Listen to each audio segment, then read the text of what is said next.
A Lady's Gamble. When her brother fell in battle, Lady Beatrice of Hymir had expected to be cast from her home. Instead, she found herself at the mercy of Sir Geoffrey de Moray, the knight who had slain him. He stood before her, his expression unreadable. "You should hate me," he murmured. "So tell me, my lady, why do you not?" Chapter 1. The Raven's Shadow. The raven arrived at dawn, a black arrow against the bruised purple of the morning sky. Beatrice had been awake for hours, unable to find solace in sleep. The sheets of her bed, once a comfort, felt like a shroud, clinging to her with the dampness of unshed tears. From her window, high in the east tower of Hymir Castle, she watched the bird circle once, twice, then land on the battlements, its harsh caw echoing across the silent courtyard. A premonition, cold and sharp, pierced her heart. News. Bad news. She rose, her movements stiff and slow, the chill of the stone floor seeping into her bare feet. Her reflection in the polished silver mirror was a ghost of the woman she had been mere weeks ago. Her face, once framed by braids the color of ripe wheat, was now drawn and pale. Her eyes, usually the vibrant blue of a summer sky, were shadowed and hollow. Her simple linen shift hung loosely on her frame, a testament to the grief that had gnawed at her, leaving her hollowed out.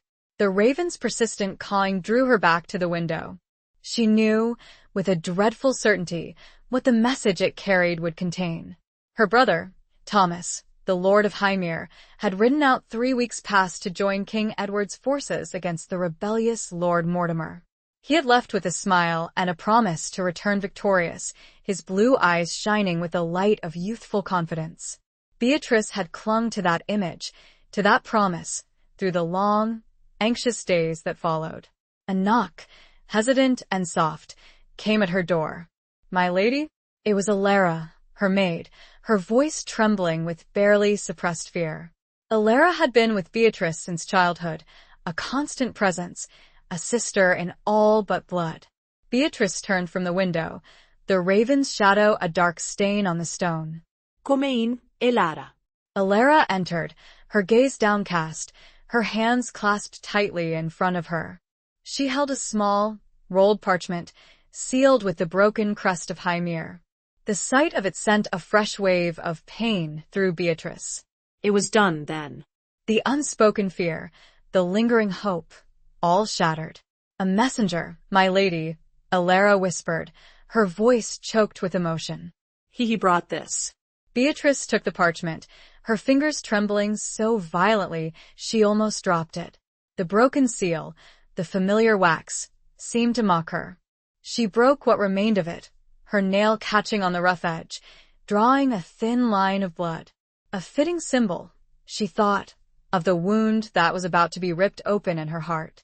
She unfurled the parchment, her eyes scanning the hastily scrawled words. The formal language of the missive could not disguise the brutal truth.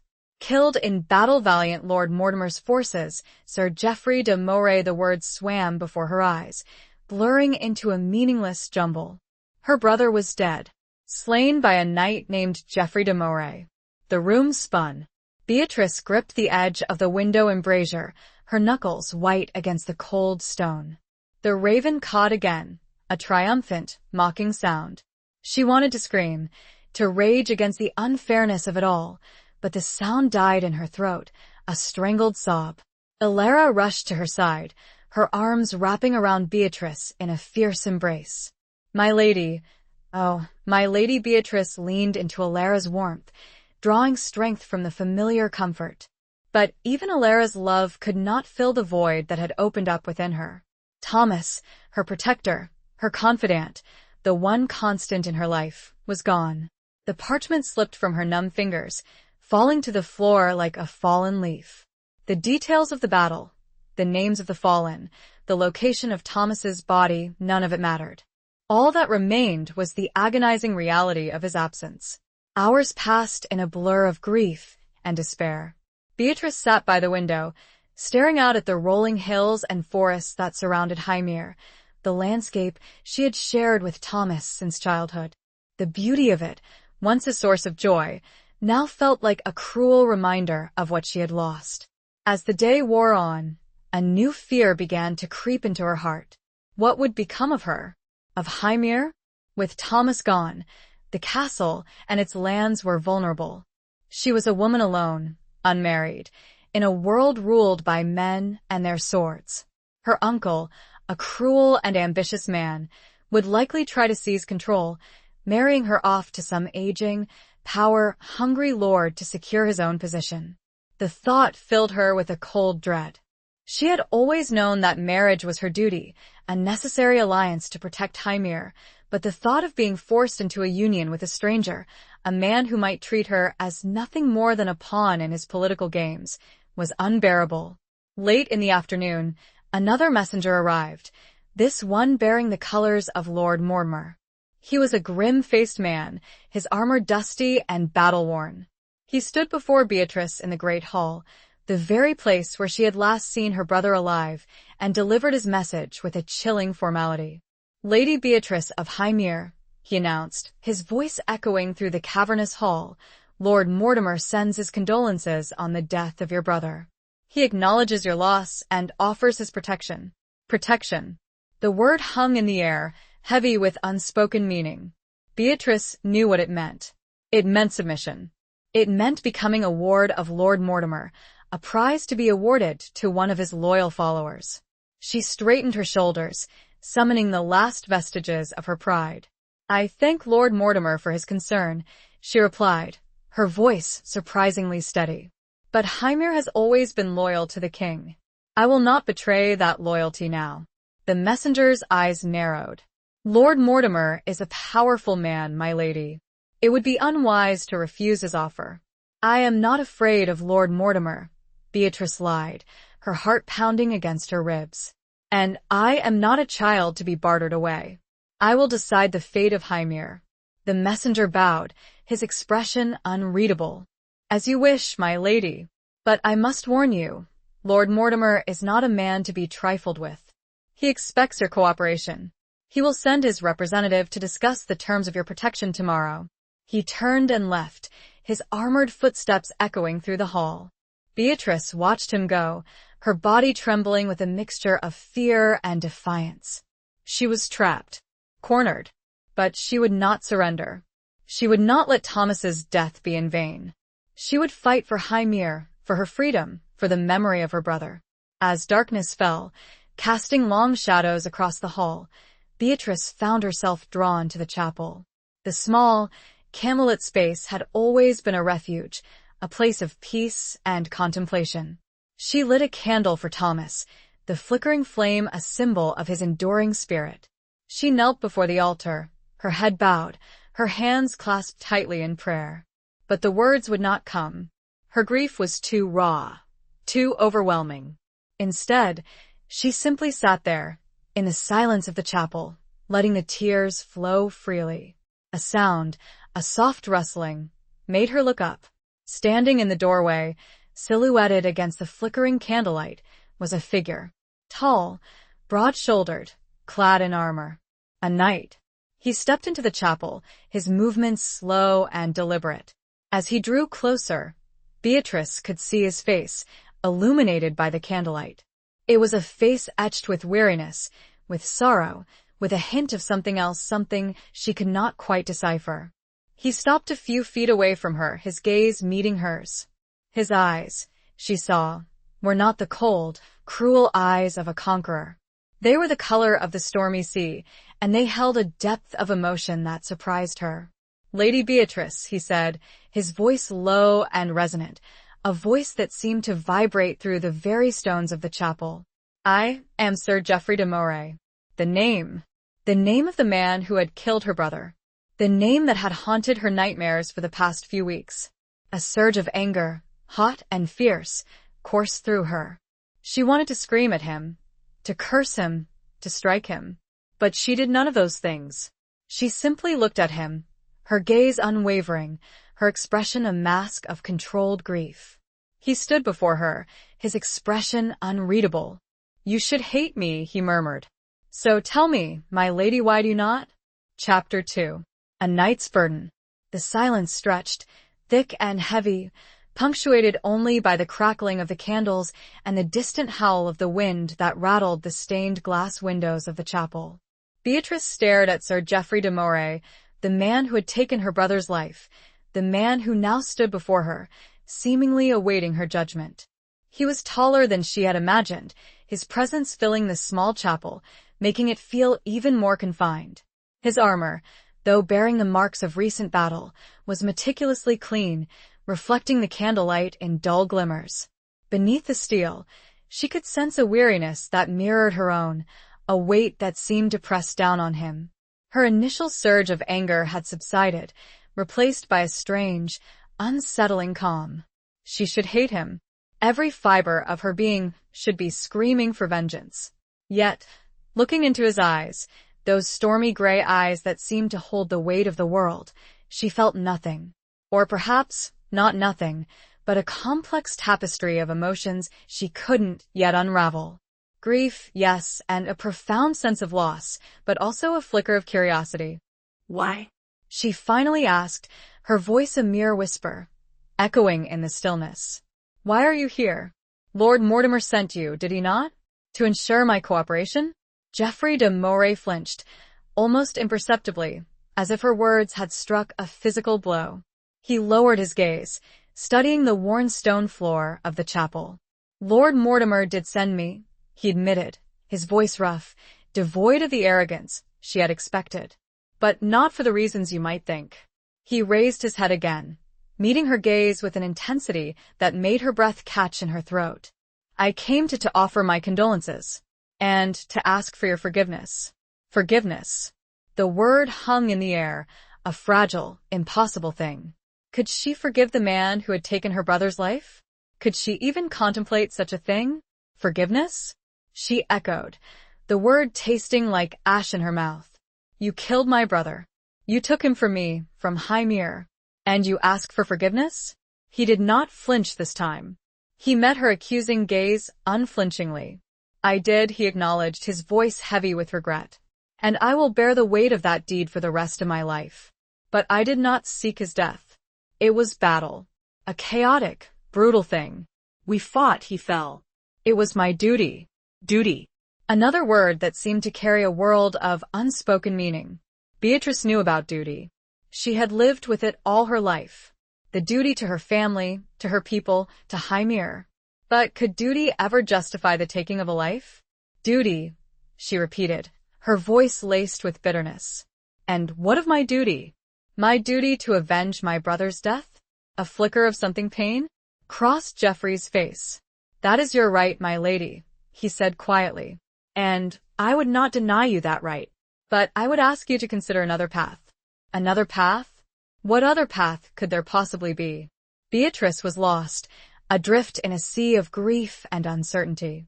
She looked at Geoffrey de Moray, this knight who stood before her, a mixture of enemy and something else. Something she couldn't quite define. What path? She asked, her voice barely audible. He took a step closer, his presence even more imposing now. But there was no threat in his stance, only a profound sadness. A path of peace, he said. A path where we can both find a way to live with what has happened. To rebuild. To find a measure of healing. Healing. The word resonated within her, a distant echo of a forgotten hope. Could she ever heal from this wound? Could she ever find peace again? And how, she asked, her voice trembling slightly, do you propose we do that? By forgetting? By pretending that my brother never existed? No, he said firmly. Never by forgetting. But by understanding. By acknowledging the truth of what happened, and by finding a way to move forward. Together. Together. The word startled her. How could they possibly move forward together? They were enemies, bound by a tragedy that seemed insurmountable. I do not understand, she confessed, her voice laced with confusion. Geoffrey sighed, running a hand through his dark hair, which, she noticed, was streaked with gray at the temples. He looked older than she had first thought, his face lined with the marks of hardship and loss. I know this is difficult, he said. And I know I have no right to ask anything of you. But I believe that there is a way. A way to honor your brother's memory, not by seeking more bloodshed, but by building something new, something better. He paused, his gaze searching hers. Lord Mortimer is a dangerous man, my lady, he continued, his voice dropping to a near whisper. He seeks to control Hymir, to use it for his own ambitions. He will not hesitate to force you into a marriage that will serve his purposes. Beatrice felt a chill run down her spine. She knew this to be true. Her uncle had made his intentions clear enough. And you? She asked. What are your intentions? He met her gaze directly, his eyes unwavering. My intentions are to protect you, he said. To protect Hymir. To ensure that your brother's sacrifice was not in vain. And why? She pressed, her voice still laced with suspicion. Why would you, a knight of Lord Mortimer, do such a thing? He hesitated, a flicker of pain crossing his face again. Because, he said quietly, I owe your brother a debt. A debt that can never be repaid. But I can try. I can try to make amends. To do what is right. He looked away, staring at the flickering candles, his profile etched against the light. I have seen too much death, my lady, he continued, his voice barely audible. Too much bloodshed. I am tired of it. I long for peace. And I believe that you do too. His words resonated within her, striking a chord deep within her soul. She was tired of the fighting, of the constant fear, of the endless cycle of violence. She longed for peace, for a sense of security, for a future that did not seem shrouded in darkness. But could she trust him? Could she trust the man who had killed her brother? Could she put her faith in a knight who served the very lord who threatened her freedom? She looked at him, at his weary face, at his honest eyes, and for the first time since the raven had arrived that morning, she felt a flicker of hope. A fragile, tentative hope, but hope nonetheless. I do not know, she said, her voice trembling. I do not know if I can trust you, but I am willing to listen. A faint smile, the first she had seen from him, touched his lips. That is all I ask, my lady, he said. That you listen. He paused and looked directly into her eyes with a newfound resolve. Tomorrow, when Mortimer's final decree is presented, I will stand by your decision, regardless of outcome. Know that, Lady Beatrice. That is my vow. Chapter 3. The Walls of Hymir. The dawn broke gray and cold, mirroring the chill that had settled in Beatrice's heart. Sleep had eluded her again, her mind a whirlwind of conflicting emotions. Trust, fear, hope, despair they warred within her, leaving her exhausted and uncertain. Sir Geoffrey's words, his unexpected plea for forgiveness, his vow to stand by her, echoed in her mind, a fragile counterpoint to the looming threat of Lord Mortimer. She dressed in a simple gown of dark blue wool, a color of mourning, but also of strength. She eschewed the elaborate headdresses favored by the noble women of the court, opting instead to braid her hair simply, a single silver ribbon woven through the strands, a gift from Thomas long ago. She needed to be strong, to project an image of defiance, even if her insides were trembling. Alara, ever watchful, helped her with the final touches, her hands gentle and reassuring. You are brave, my lady, she whispered, her eyes filled with concern. Braver than you know. Beatrice managed a weak smile. I do not feel brave, Alara, she confessed. I feel lost. You are not lost, Alara insisted, her voice firm. You are the Lady of Hymir, and you will not let them break you. Her words, though comforting, could not entirely dispel the fear that gnawed at Beatrice. She knew the power of Lord Mortimer, the ruthlessness with which he pursued his ambitions. And she knew that she, a woman alone, was a small obstacle in his path. She descended the winding stairs of the East Tower, her footsteps echoing through the silent corridors. The castle, usually bustling with activity, felt strangely deserted. The servants, sensing the tension in the air, moved about their duties with quiet efficiency, their faces etched with worry. The great hall, where she was to receive Lord Mortimer's envoy, was already prepared. The long tables, usually laden with food and drink for feasts and celebrations, were bare. The high-backed chairs, reserved for the lord and his guests, stood empty. The only decoration was the large tapestry that hung behind the dais, depicting the history of Hymir, a reminder of the lineage she was fighting to protect. Beatrice took her place on the dais, her back straight, her head held high. She would not cower. She would not show fear. She would meet this challenge with all the dignity and courage she could muster. The wait seemed interminable. The silence of the hall was broken only by the crackling of the fire in the hearth and the occasional muffled sound from the courtyard below. Beatrice clasped her hands tightly in her lap, her knuckles white, her gaze fixed on the entrance to the hall. Finally, the heavy oak doors swung open, and the envoy entered. He was not the grim-faced messenger of the previous day, but a different man altogether. He was richly dressed, his velvet tunic embroidered with gold thread, his demeanor haughty and arrogant. He was accompanied by a small retinue of guards, their armor gleaming in the dim light of the hall. And behind them, standing tall and silent, was Sir Geoffrey de Moray. Beatrice's heart skipped a beat. He had kept his word. He was here. But his presence, while reassuring in one way, also heightened the tension. What role would he play in this confrontation? Would he truly stand by her, or was it all a clever ruse? The envoy, a man named Lord Ashton, approached the dais, his eyes sweeping over Beatrice with a dismissive air. "Lady Beatrice," he said, his voice dripping with condescension, "I bring you greetings from Lord Mortimer, the rightful protector of these lands."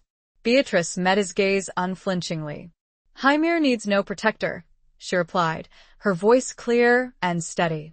"It has always been loyal to the king." Lord Ashton chuckled, a dry, humorless sound. "The king, my lady, is weak. He cannot protect you. Lord Mortimer, on the other hand, is strong. He offers you his protection, his guidance, and his hand in marriage." Marriage. The word hung in the air, a threat and a promise all in one. Beatrice had expected this, but hearing it spoken aloud still sent a shiver of fear through her. "I will not marry Lord Mortimer," she declared, her voice ringing with defiance. "I will not betray my people, my family, my honor." Lord Ashton's smile vanished. "You are foolish, my lady," he said, his voice hardening. "Lord Mortimer is not a man to be refused. He has offered you a generous proposal. He will give you wealth, power, security. In return, he asks only for your obedience." "Obedience?" Beatrice echoed, her voice rising in anger. "I am not a dog to be commanded. I am the Lady of Hymir, and I will make my own decisions." Lord Ashton's eyes narrowed. "You have no choice, my lady," he said coldly. "Lord Mortimer has already made his decision. He will marry you, with or without your consent. And if you resist, he will take Hymir by force." The threat hung in the air, heavy and menacing. Beatrice felt a wave of despair wash over her. She was trapped, outnumbered, outmatched. She looked at Sir Geoffrey, her gaze pleading. He stood silently, his expression unreadable, his hand resting on the hilt of his sword. Would he intervene? Would he defend her? Or would he stand aside and watch as she was crushed? The silence stretched, agonizingly long. Then, Sir Geoffrey spoke, his voice low but resonant, cutting through the tension like a blade. "Lord Ashton," he said, his gaze fixed on the envoy, "you overstep your bounds. Lady Beatrice is under my protection." Lord Ashton turned to Sir Geoffrey, his expression a mixture of surprise and anger. "Your protection?" He scoffed. "You are a knight of Lord Mortimer, Sir Geoffrey. Your loyalty is to him." "My loyalty is to what is right," Sir Geoffrey replied, his voice unwavering.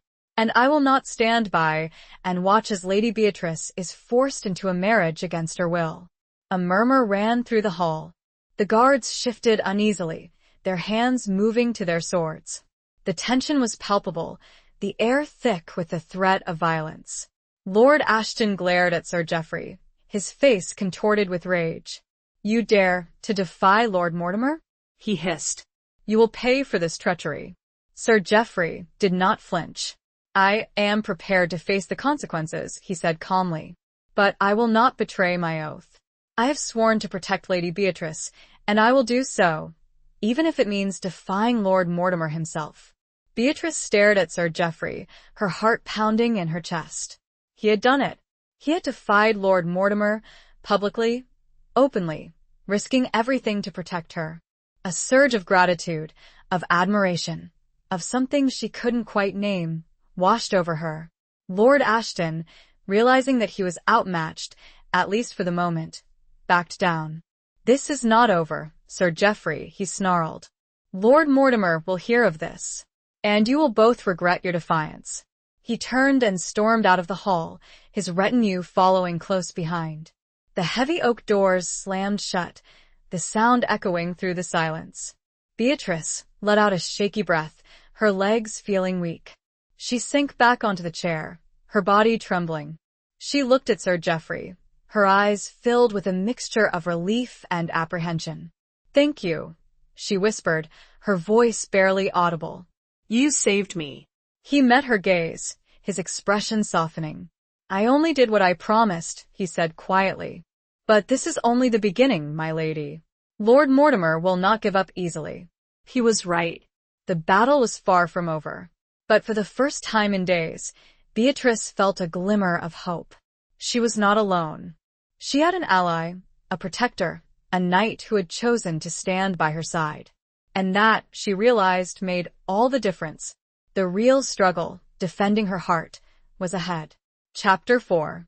Whispers in the Stone. The immediate threat had passed, but the air in Hymir remained thick with tension. Lord Ashton's departure had been a victory, a small one, but a victory nonetheless. Yet, Beatrice knew that it was only a temporary reprieve. Lord Mortimer's wrath would be swift and brutal, and she needed to prepare for the inevitable storm. Sir Geoffrey, despite his defiance of Lord Mortimer's envoy, remained a figure of both hope and uncertainty. He had proven his willingness to protect her, but his motives remained shrouded in a veil of mystery. He was a knight of Lord Mortimer, after all, and his sudden change of heart was perplexing. After Lord Ashton's departure, Geoffrey had remained in the great hall, dismissing the remaining servants with a curt nod. He approached Beatrice, his steps measured and deliberate, his expression a mixture of concern and something else. Something that made her heart flutter strangely. "Are you unharmed, my lady?" he asked, his voice low and gentle, a stark contrast to the steely tone he had used with Lord Ashton. "Yes," she replied, her voice still trembling slightly. "Thank you, Sir Geoffrey. You risked much for me." He shrugged, a gesture that seemed to dismiss the gravity of his actions. "It was the right thing to do," he said simply. "No one should be forced into a marriage against their will." His words resonated with her, echoing her own beliefs. But she still couldn't shake the feeling that there was more to his actions than simple chivalry. "But why?" She pressed, her gaze searching his. "Why would you defy your lord for me? You barely know me." He hesitated, his gaze shifting away from hers. He looked around the great hall, his eyes lingering on the tapestry depicting the history of Hymir. "I told you," he said quietly, "I owe your brother a debt. A debt I can never repay. But perhaps I can find some measure of redemption by protecting his sister." Redemption. The word hung in the air, heavy with unspoken meaning. Beatrice sensed a deep well of sorrow within him, a burden he carried that went beyond the death of her brother. "What happened, Sir Geoffrey?" she asked softly, her voice filled with a newfound curiosity. "What happened in that battle?" He closed his eyes for a moment, as if the memories were too painful to bear. Then, he opened them again, his gaze meeting hers with an intensity that made her breath catch in her throat. "It was chaos," he said, his voice rough with emotion. "The fighting was fierce, brutal. Your brother, he fought bravely. He was a skilled warrior, a true leader. But he was outnumbered, surrounded." He paused, his jaw clenching. I was the one who struck the final blow. But it was not a clean kill." He lingered. And in those final moments he spoke. Beatrice's heart ached for her brother, for the pain he must have endured. "What did he say?" she whispered. Geoffrey's eyes filled with a deep sadness. "He spoke of you," he said. "He begged me to protect you, to look after Hymir, to ensure that his line, did not end. His words struck Beatrice like a physical blow. Her brother, in his dying moments, had thought of her safety, of the future of Hymir. A wave of grief, mixed with a profound sense of gratitude, washed over her. He asked you to protect me? She repeated, her voice trembling. Yes, Geoffrey confirmed. And I gave him my word. A knight's oath. I swore to him that I would do everything in my power to keep you safe. His oath. That explained his actions, his defiance of Lord Mortimer. He was bound by his word, by his honor as a knight.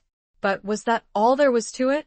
Was it simply duty, or was there something more?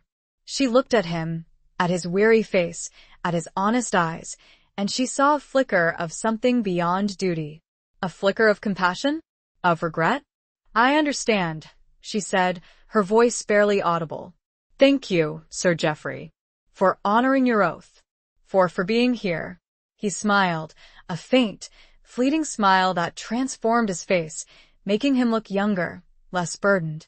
I will always be here, my lady, he said. As long as you need me. His words, his presence, offered a sense of comfort, of security, that she had not felt since her brother's death. But she knew that their situation was precarious. Lord Mortimer would not be deterred, and she needed to be prepared. We need to strengthen the defenses of Hymir, she said, her voice gaining strength. We need to gather our allies, to prepare for a siege. Geoffrey nodded in agreement. I will help you, he said. I know the castle well. I know its strengths and weaknesses. And I have some contacts who might be willing to aid us. Contact? Beatrice raised an eyebrow, her curiosity piqued. Who? She asked. He hesitated, a flicker of secrecy in his eyes. Some fellow knights, he said vaguely. Men who are not happy with Lord Mortimer's rule. Men who believe in justice. In honor. He wouldn't say more, and Beatrice didn't press him. She sensed that he was walking a dangerous path, and she didn't want to put him at further risk. Over the next few days, Beatrice and Geoffrey worked tirelessly to prepare Hymir for the inevitable attack. They inspected the walls, reinforced the gates, organized the garrison, and sent messages to the neighboring lords, pleading for assistance. Geoffrey proved to be an invaluable ally. He was a skilled warrior, a brilliant strategist, and a natural leader. He commanded the respect of the men-at-arms, and his presence instilled a sense of confidence in the castle's defenders. But it was not just his military skills that impressed Beatrice. It was his quiet strength, his unwavering loyalty, his deep sense of compassion. She found herself drawn to him, spending hours in his company, discussing not only the defenses of the castle, but also their shared grief, their hopes, their fears.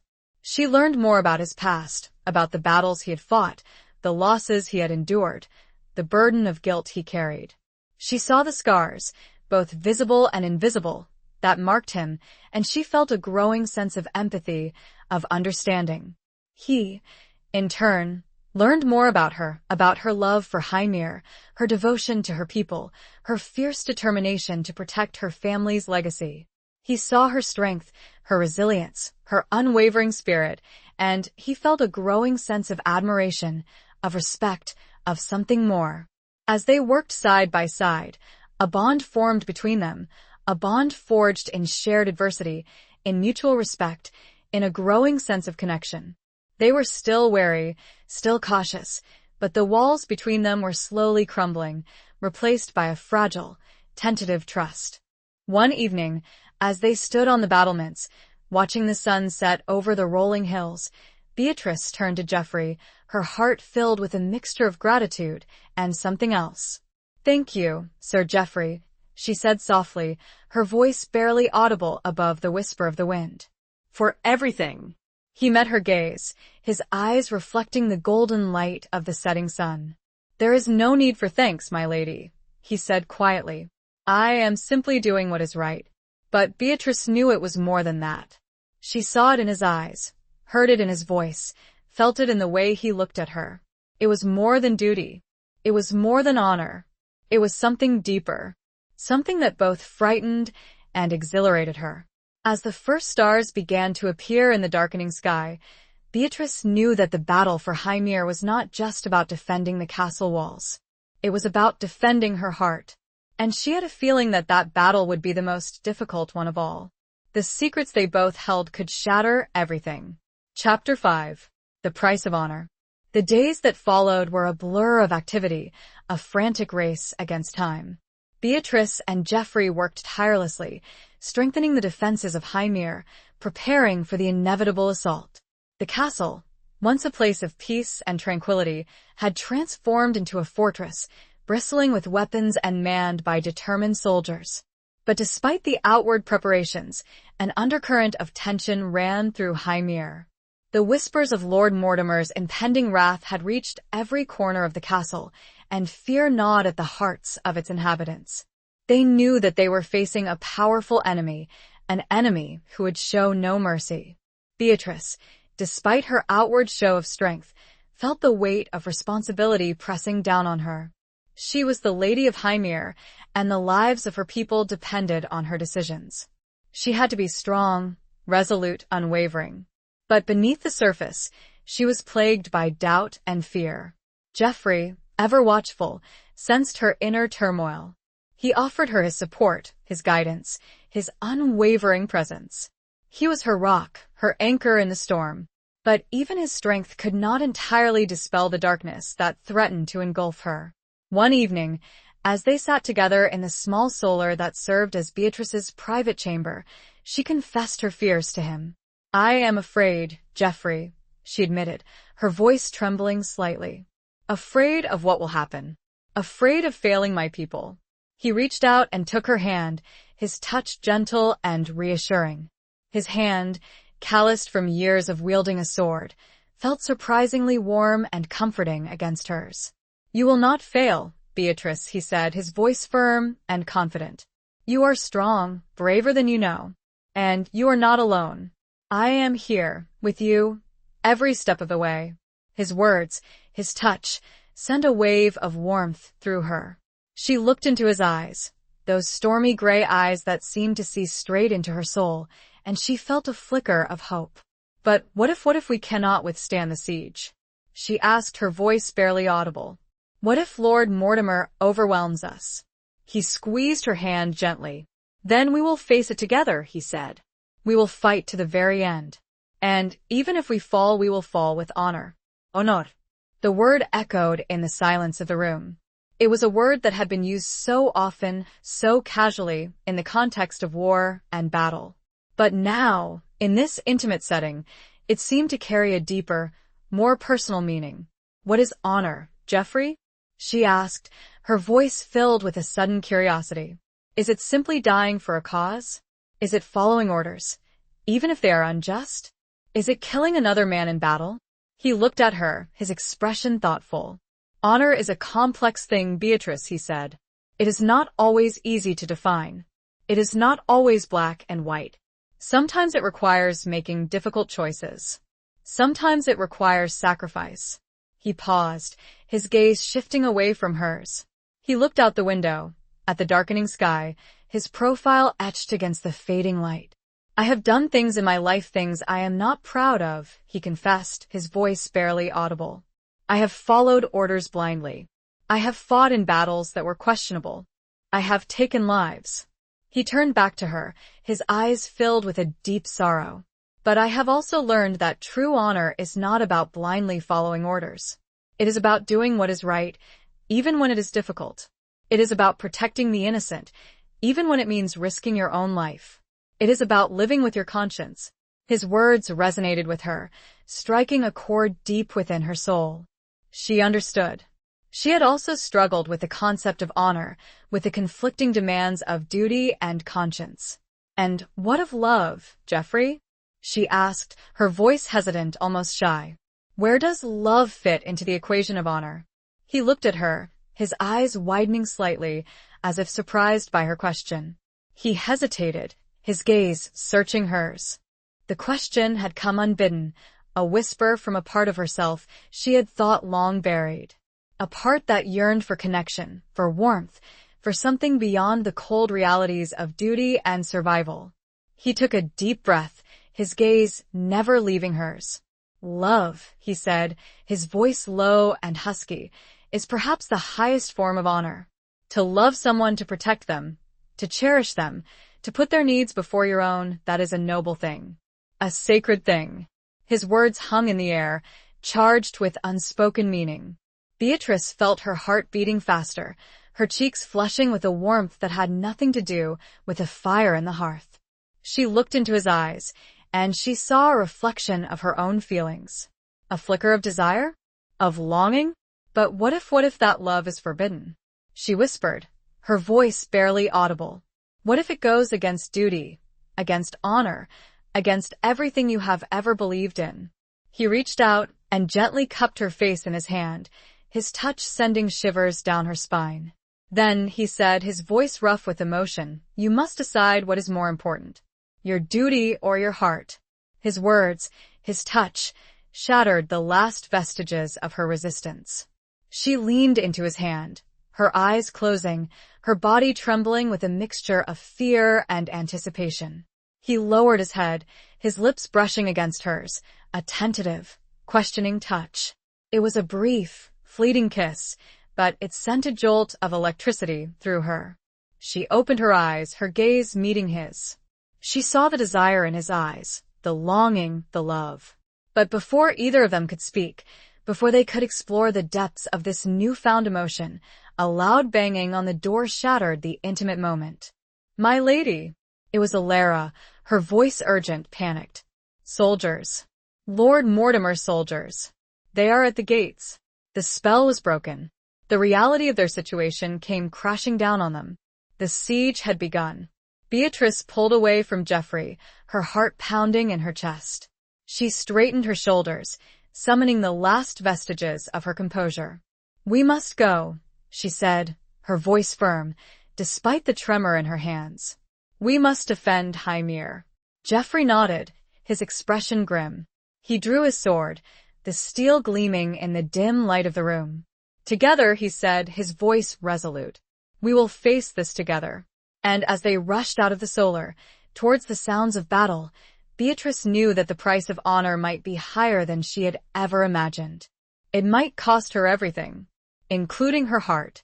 The whispered promise of the kiss lingered, a bittersweet ache amidst the rising fear. Chapter 6. A Lady's Resolve. The sounds of battle echoed through the castle, a cacophony of clashing steel, shouts, and screams. Beatrice, clad in a light chainmail shirt over her gown, her father's sword strapped to her side, raced towards the main gate, Geoffrey at her heels. The fear that had gripped her moments before had been replaced by a cold, hard determination. She would not let Lord Mortimer take Hymir. She would not let him destroy everything she held dear. The courtyard was a scene of chaos. Soldiers, their faces grim and determined, rushed to their posts. Archers took their positions on the battlements, their arrows nocked and ready. The air was thick with the smell of smoke and sweat, the metallic tang of blood. As they reached the gatehouse, Beatrice saw the first wave of Lord Mortimer's soldiers crashing against the reinforced oak doors. The wood groaned under the impact, but it held for now. Hold the gate, Geoffrey roared, his voice carrying above the din of battle. Do not let them through. The defenders of Hymir, inspired by his words and by Beatrice's presence, fought with renewed vigor. They poured boiling oil and water over the attackers, rained down arrows from the battlements, and repelled every attempt to breach the walls. Beatrice, despite her lack of combat experience, stood alongside her men, her presence a symbol of defiance, a beacon of hope in the midst of the chaos.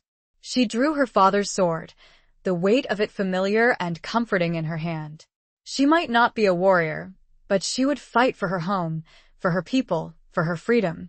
She saw Geoffrey, a whirlwind of motion, his sword flashing in the torchlight, cutting down any attacker who dared to approach the gate. He fought with a skill and ferocity that both awed and frightened her. He was a force of nature, a protector, a knight. But despite their valiant efforts, the attackers were relentless. They outnumbered the defenders, and they were driven by Lord Mortimer's promise of reward, of plunder, of power. The oak gate began to splinter, cracks appearing in the wood.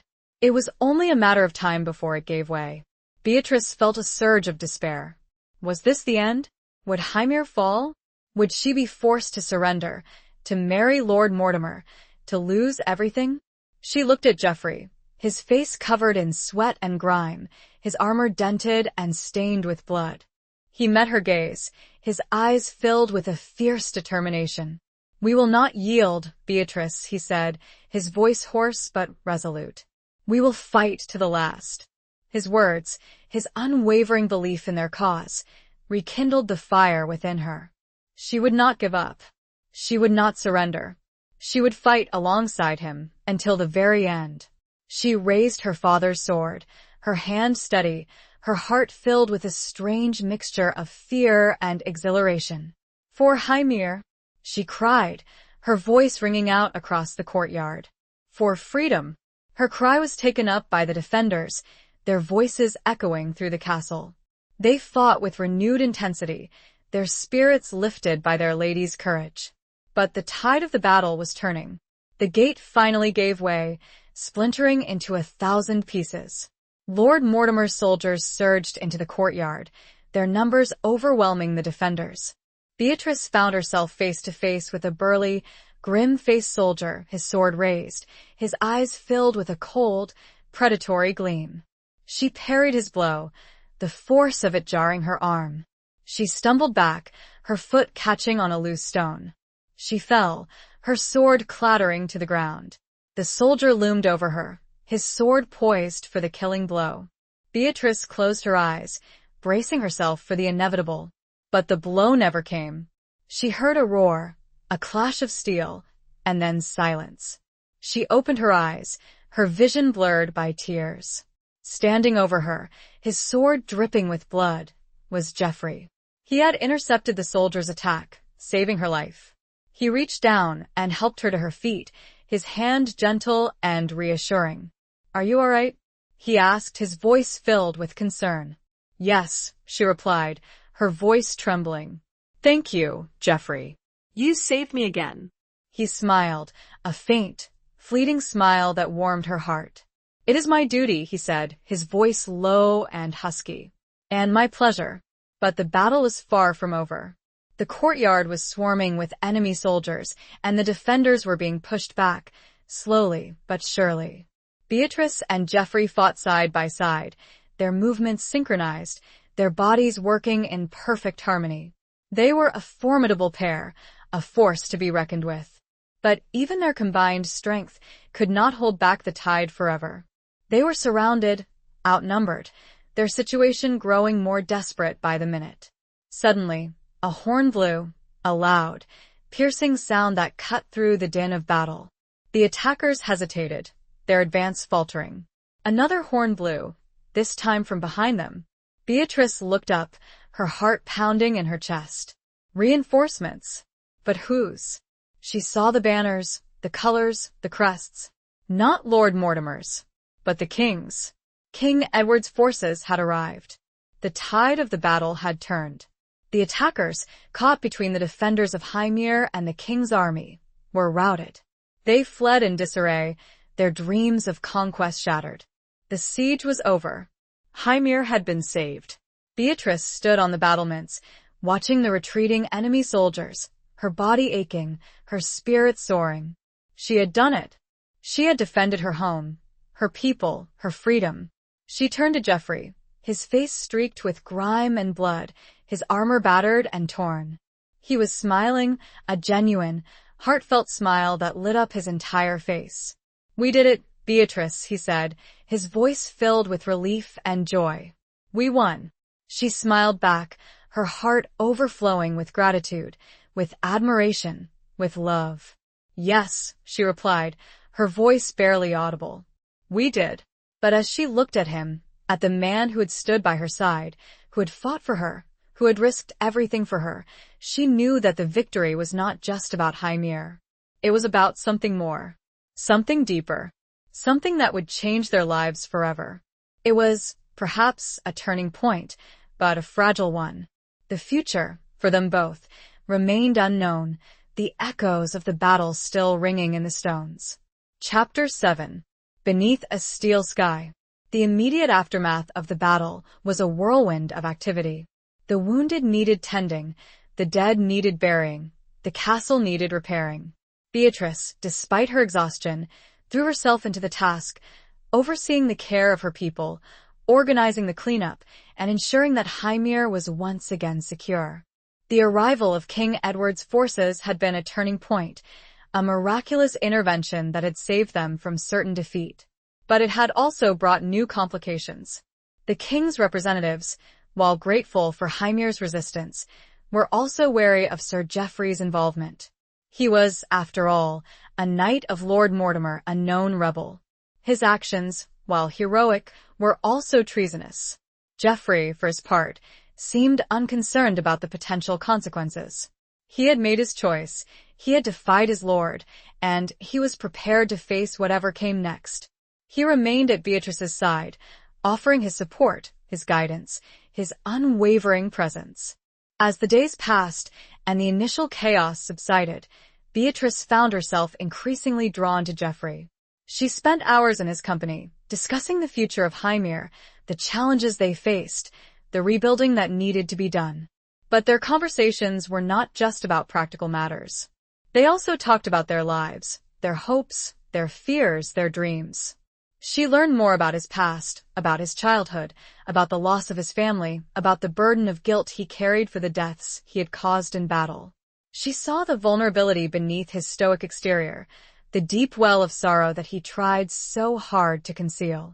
He, in turn, learned more about her love for Hymir, her devotion to her people, her fierce determination to protect her family's legacy. He saw the strength beneath her gentle demeanor, the unwavering spirit that had allowed her to face down Lord Mortimer and his army. The bond between them deepened, growing stronger with each passing day. The tentative trust that had formed during their shared adversity blossomed into something more profound, something more intimate. One evening, as they walked together along the battlements, the sky above them a vast expanse of gray, mirroring the uncertainty of their future, Beatrice turned to Geoffrey, her heart filled with a mixture of gratitude and longing. "What will happen now, Geoffrey?" she asked, her voice barely audible above the whisper of the wind. "What will become of us?" He stopped walking, turning to face her, his gaze intense and searching. He reached out and gently brushed a stray strand of hair from her forehead, his touch sending shivers down her spine. "I do not know, Beatrice," he admitted, his voice rough with emotion. "The future is uncertain.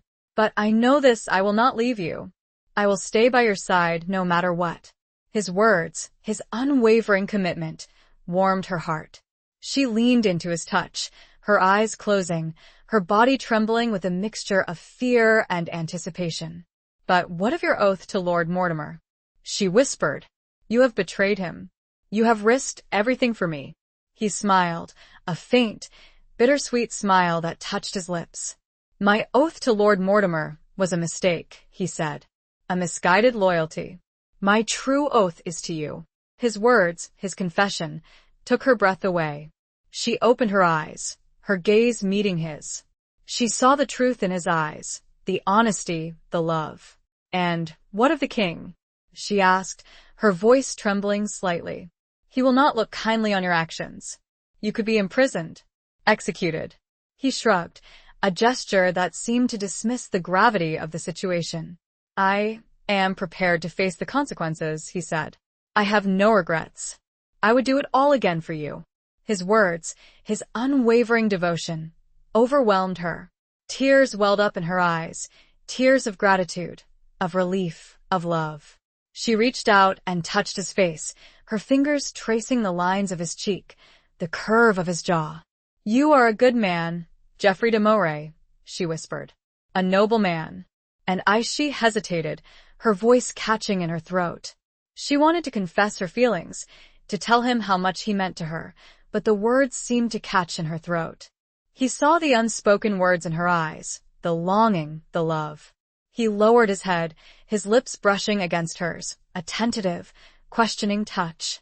It was a deeper kiss this time, a kiss that spoke of passion, of desire, of a love that had blossomed in the midst of adversity.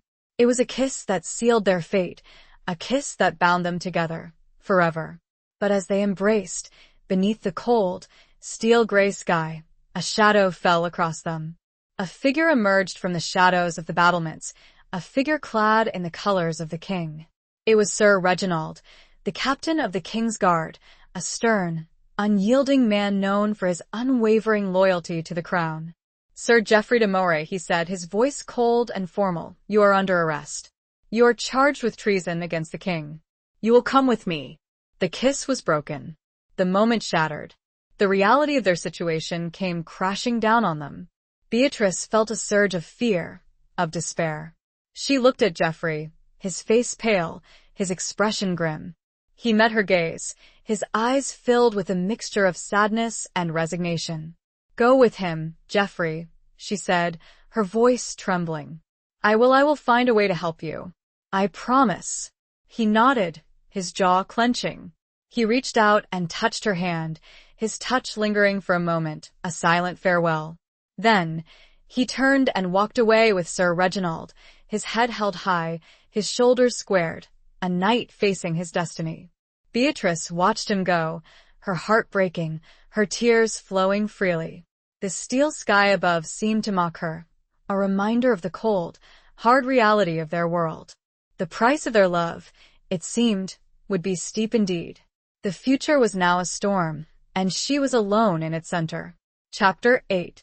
The Falcon's Flight. The days that followed Geoffrey's arrest were a torment for Beatrice. She felt his absence like a physical wound, a constant ache in her heart. She moved through the castle like a ghost, her mind consumed by worry, her spirit weighed down by a profound sense of loss. She had tried to see him, to plead his case with the king's representatives, but they had refused her every request. He was being held in the deepest dungeon of Hymir, accused of treason, awaiting trial. The penalty for treason was death. Beatrice refused to accept that outcome. She would not let Geoffrey die. She would fight for him, just as he had fought for her.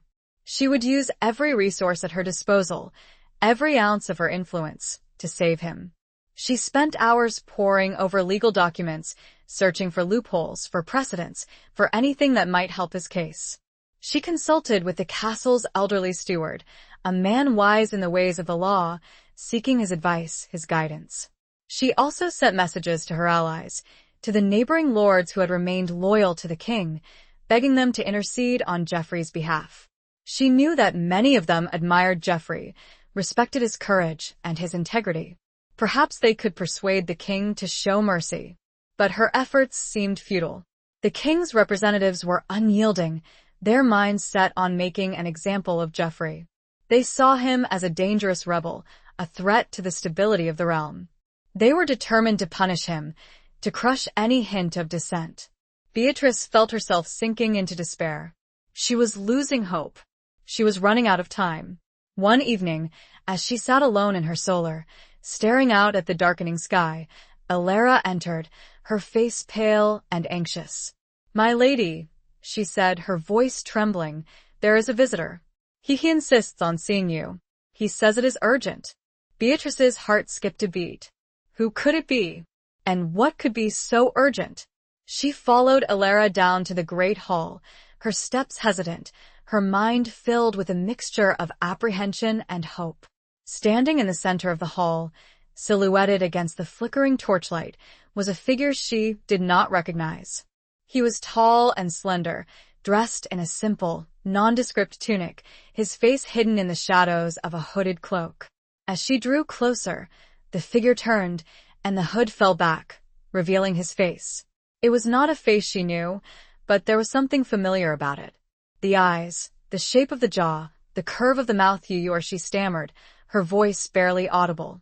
The figure smiled, a faint, knowing smile that sent a shiver down her spine. "I am a friend of Geoffrey's," he said, his voice low and resonant. "My name is Liam, and I am here to help." Liam. The name stirred a memory, a faint echo from one of her conversations with Geoffrey. He had mentioned a friend, a fellow knight, someone he trusted implicitly. "Help," Beatrice repeated, her voice filled with a sudden surge of hope. "How? What can you do?" Liam stepped closer, his gaze intense and serious. "I can help him escape," he said. "I have a plan, but it is dangerous, and it requires your cooperation." Escape. The word hung in the air, a dangerous, exhilarating possibility. Could they really do it? Could they free Geoffrey from the clutches of the king? "Tell me," Beatrice said, her voice firm, her heart pounding in her chest. Tell me your plan. Liam outlined his plan, his voice low and urgent. It was a daring, audacious plan, full of risks and uncertainties. But it was also their only hope. He had managed to bribe a guard, a man who was sympathetic to Geoffrey's plight.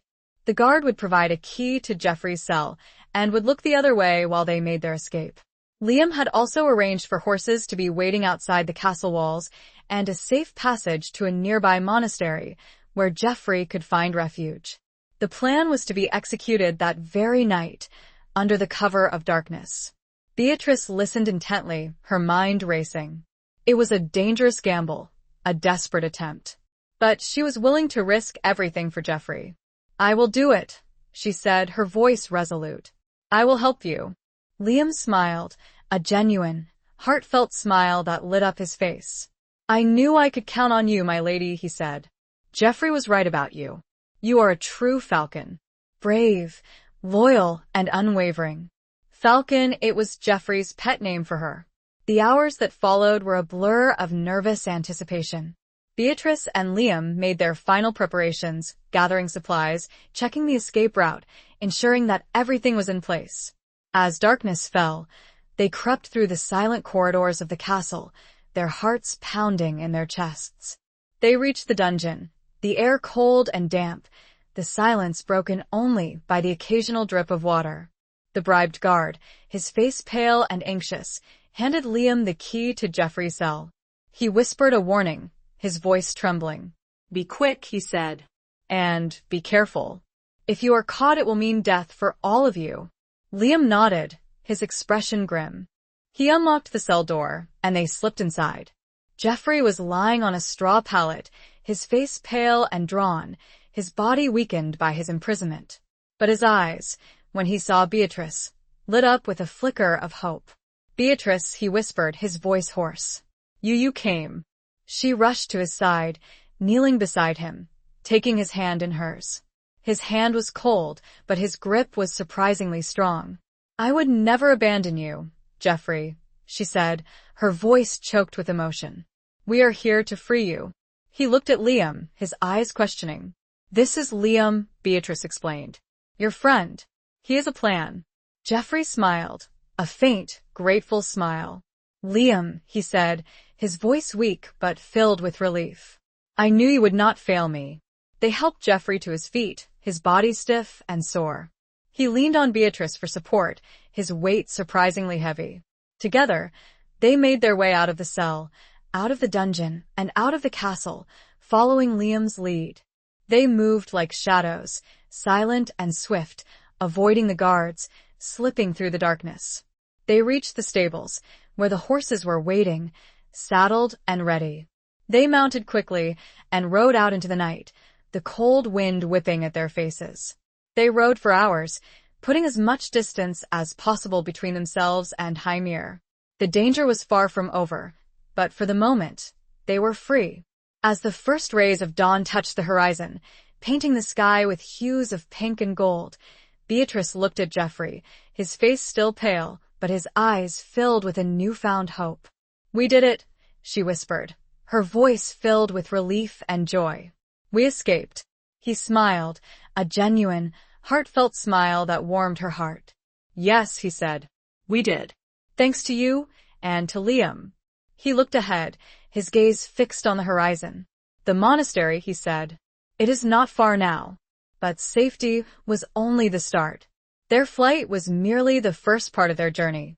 The future held untold difficulties. They were fugitives, and their love was forbidden by kingdom and by custom. Chapter 9. Echoes of the Fallen. The monastery, nestled in a secluded valley, surrounded by towering trees and mist-shrouded hills, offered a sanctuary, a temporary reprieve from the dangers that pursued them. It was a place of peace and contemplation, a world away from the turmoil of Hymir and the wrath of the king. The monks, a quiet, contemplative order, welcomed them with open arms, offering them shelter, food, and a measure of security. They were aware of Geoffrey's situation, of his defiance of Lord Mortimer and his subsequent flight from the king's justice. But they were also men of God, and they believed in offering refuge to those in need, regardless of their past. Geoffrey, weakened by his imprisonment and the arduous journey, was given a small, sparsely furnished cell where he could rest and recover. Beatrice was given a room nearby, a simple chamber with a narrow bed, a wooden crucifix on the wall, and a small window that overlooked the monastery gardens. The days that followed were a strange mixture of tranquility and unease. Beatrice and Geoffrey spent hours together, walking in the gardens, talking, sharing their thoughts, their fears, their hopes. The bond between them, forged in adversity and strengthened by their shared escape, deepened further in this quiet, secluded setting. They spoke of their pasts, of the events that had shaped their lives, of the choices they had made. Geoffrey recounted the horrors of war, the guilt he carried for the lives he had taken, the burden of his oath to Lord Mortimer, an oath he had broken for the sake of his conscience and his love for Beatrice.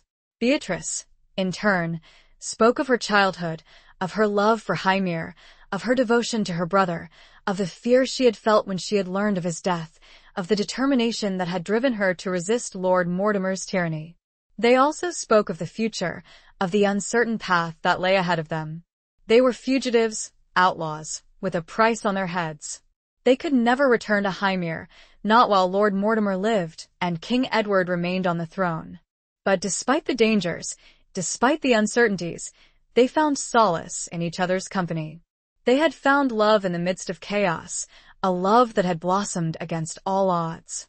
And that love, they knew, would sustain them, give them strength, guide them through whatever challenges lay ahead. One evening, as they sat together in the monastery gardens, watching the sun set over the distant hills, Geoffrey turned to Beatrice, his gaze intense and searching. "Beatrice," he said, his voice low and husky, "I love you. I have loved you since the moment I saw you standing in the chapel, your eyes filled with grief and defiance. I have never known a woman like you, so brave, so strong, so beautiful." His words, his confession, sent a wave of warmth through her. She had known, of course, that he loved her. She had seen it in his eyes, heard it in his voice, felt it in his touch.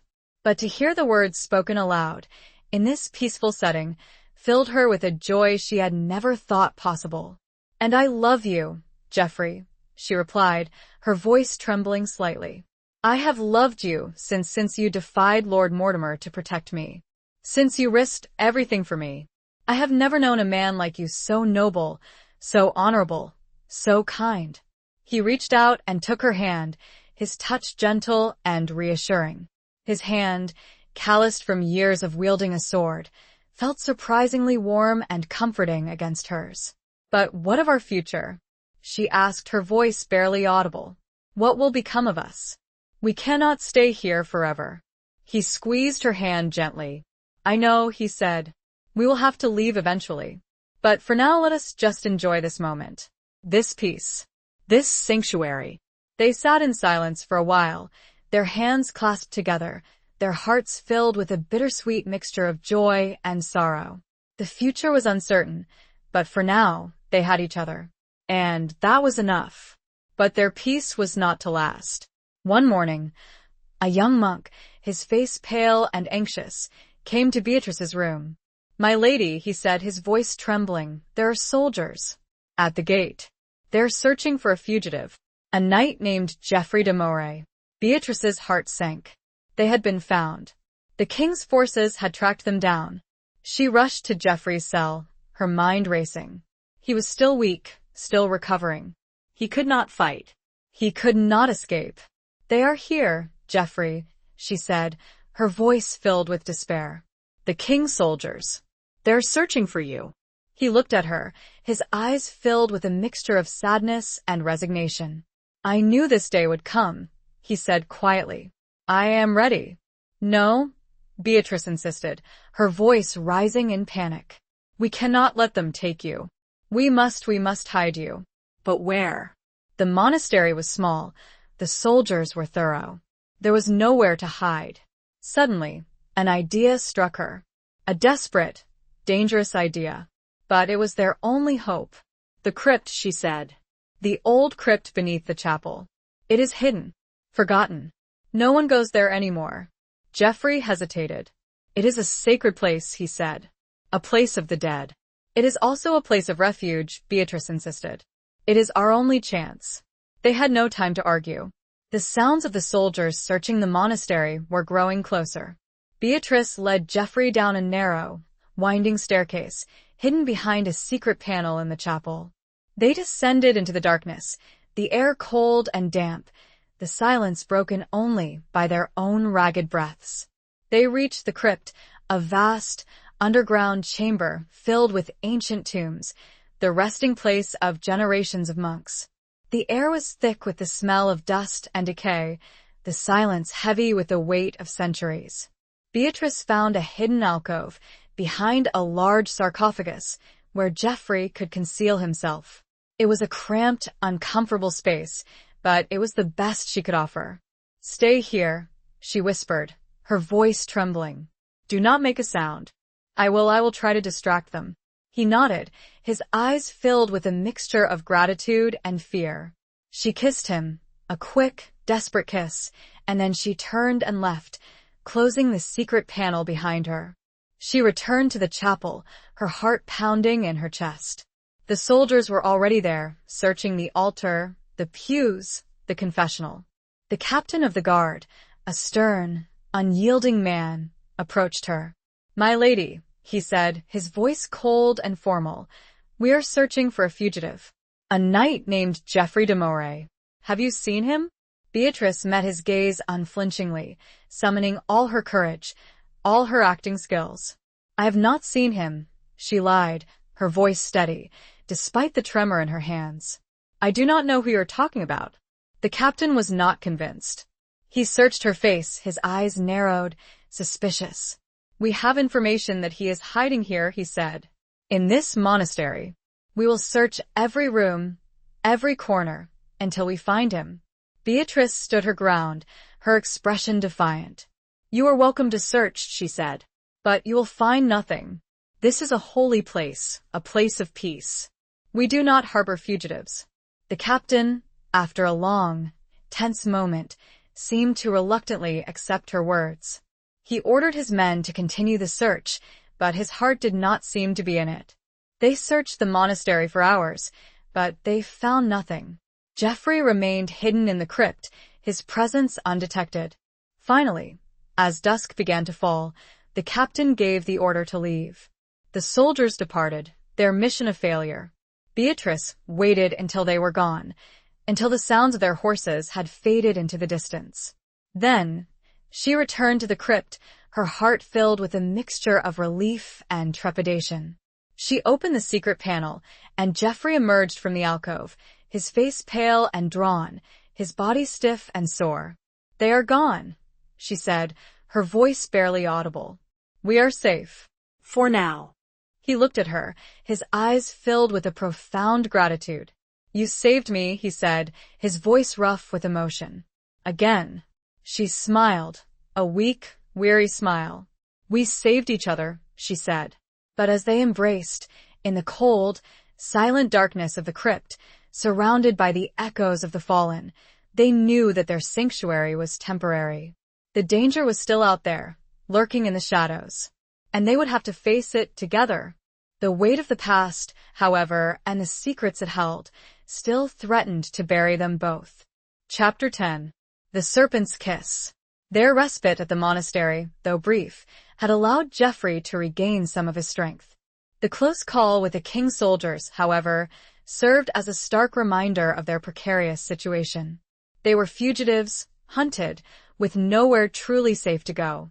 Liam, ever resourceful, had managed to send word to them through a trusted monk.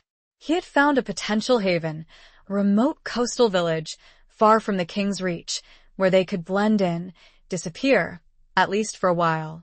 It was a perilous journey, fraught with dangers, but it was their best hope for survival. Beatrice and Geoffrey, after much deliberation, decided to take the risk.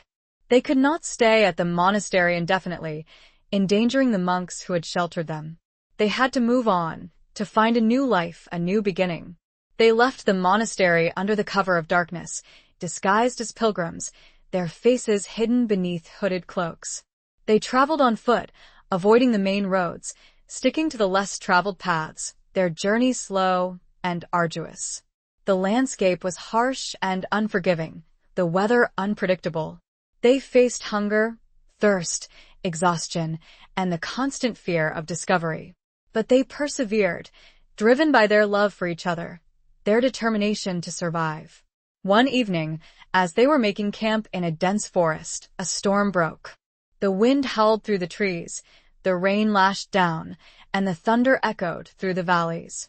They huddled together beneath a makeshift shelter, their bodies trembling with cold and fear.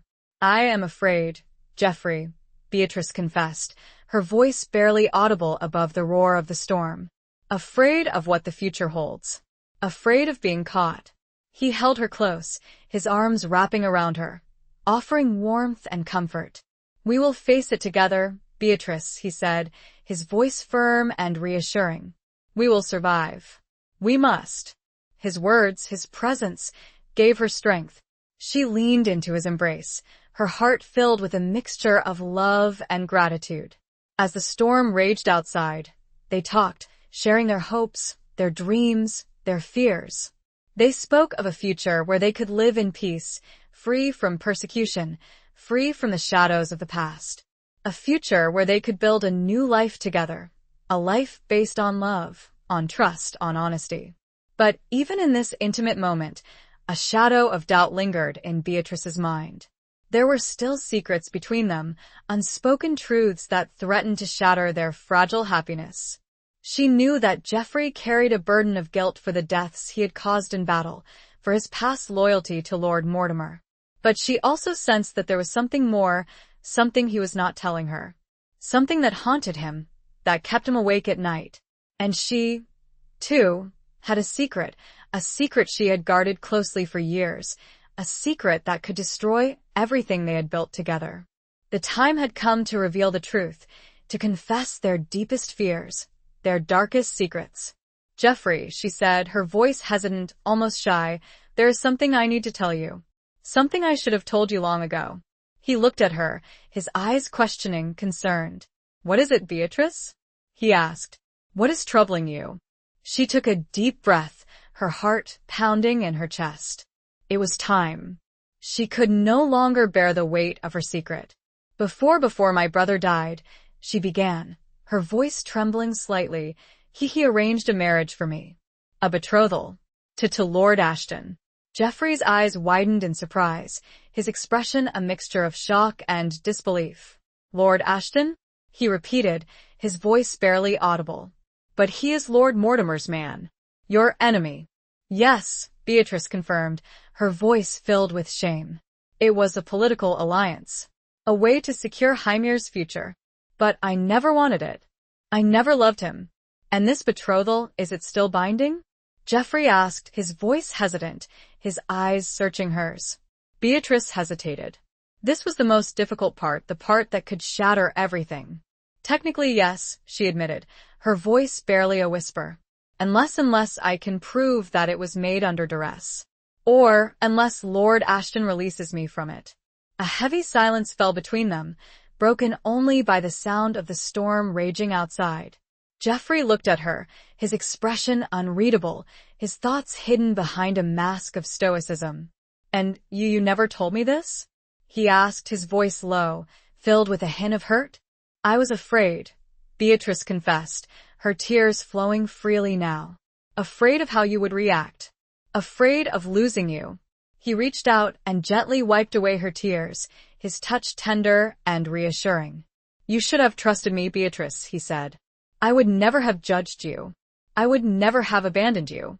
"I know," she said, her voice choked with emotion. "I was foolish. I was wrong." He held her close, his arms wrapping around her, offering comfort and support. "It is all right," he said. It is in the past. We will face this together. We will find a way.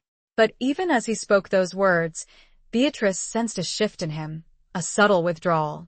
The warmth that had been there before was gone, replaced by a coolness, a distance. And then it was his turn. He drew a shuddering breath. Beatrice, there is also something you should know. About my past. About the day Thomas died. Beatrice tensed. I told you it was battle. That I didn't seek his death. That is mostly true. His voice was thick with emotion. But there was an order. From Mortimer. He wanted Thomas dead. He saw him as the main obstacle to controlling Hymir. Beatrice felt a chill.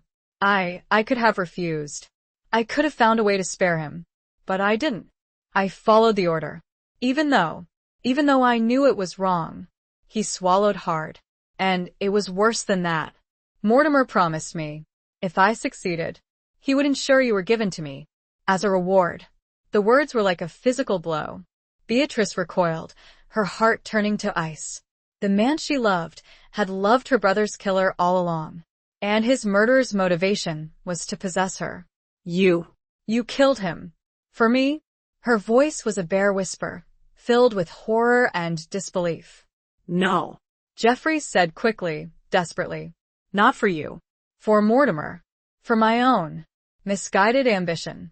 I was a fool. A monster. But I swear, Beatrice, the moment I saw you, everything changed. My feelings for you. They are real. They have nothing to do with that terrible day. But the damage was done. The serpent of doubt had sunk its fangs deep into her heart. Could she ever truly trust him again? Could she ever look at him without seeing the blood of her brother on his hands? The storm outside had subsided, but the storm within their hearts had just begun. The whispered confessions, meant to bring them closer, had instead driven a wedge between them, a chasm of doubt and betrayal. The future, once so bright with hope, now seemed dark and uncertain, their love poisoned by the echoes of the past. The serpent's kiss had left its mark. Chapter 11. A Dance of Shadows. The journey to the coast was a silent, strained affair. The confessions of the previous night hung between Beatrice and Geoffrey like a shroud, a barrier that neither of them knew how to cross. The easy camaraderie, the shared laughter, the tender touches, were gone, replaced by a cold formality, a polite distance. Beatrice wrestled with her conflicting emotions. She loved Geoffrey. She knew she did, but the revelation of his involvement in her brother's death, the knowledge that he had once coveted her as a prize, had shaken her to her core. Could she ever truly forgive him? Could she ever look at him without seeing the ghost of her brother standing between them? Geoffrey, for his part, was consumed by guilt and remorse. He had hoped that by confessing his sins, he could find redemption. He could cleanse his soul. But instead, he had driven a wedge between himself and the woman he loved. He saw the doubt in her eyes, the pain in her expression, and he knew that he had caused it. They reached the coastal village, a small, isolated community of fishermen and farmers, nestled between the sea and the cliffs. It was a bleak, windswept place, but it offered a measure of anonymity, a chance to disappear, at least for a while. Liam, who had arrived ahead of them, had secured a small, modest cottage for them, on the outskirts of the village. It was a simple dwelling, with 2 rooms, a thatched roof, and a small garden. But it was clean, and it was safe. They settled into their new life, adopting new identities, posing as a brother and sister fleeing a family feud. They kept to themselves, avoiding contact with the villagers, their days filled with mundane tasks, their nights haunted by unspoken fears and regrets. Beatrice tried to focus on the practicalities of their survival. She tended the garden, she learned to cook the local dishes, she mended their clothes. She tried to find solace in the simple routines of daily life, but her heart remained heavy, her spirit weighed down by sorrow. Geoffrey, meanwhile, spent his days fishing with the local men, his strong arms and his experience proving useful. He was a silent, brooding presence, his eyes filled with a deep sadness, his body tense and watchful. The villagers, while curious about the newcomers, were generally accepting. They were a simple, hard-working people, accustomed to hardship and loss. They did not pry into the lives of others, and they offered a measure of acceptance, a sense of community, that Beatrice and Geoffrey desperately needed. But despite the outward appearance of normalcy, the tension between them remained. They slept in separate rooms, their nights filled with restless dreams, their bodies aching for the comfort of each other's embrace. One evening, as Beatrice was preparing a simple meal, Geoffrey entered the cottage, his face etched with weariness, his clothes damp from the sea spray.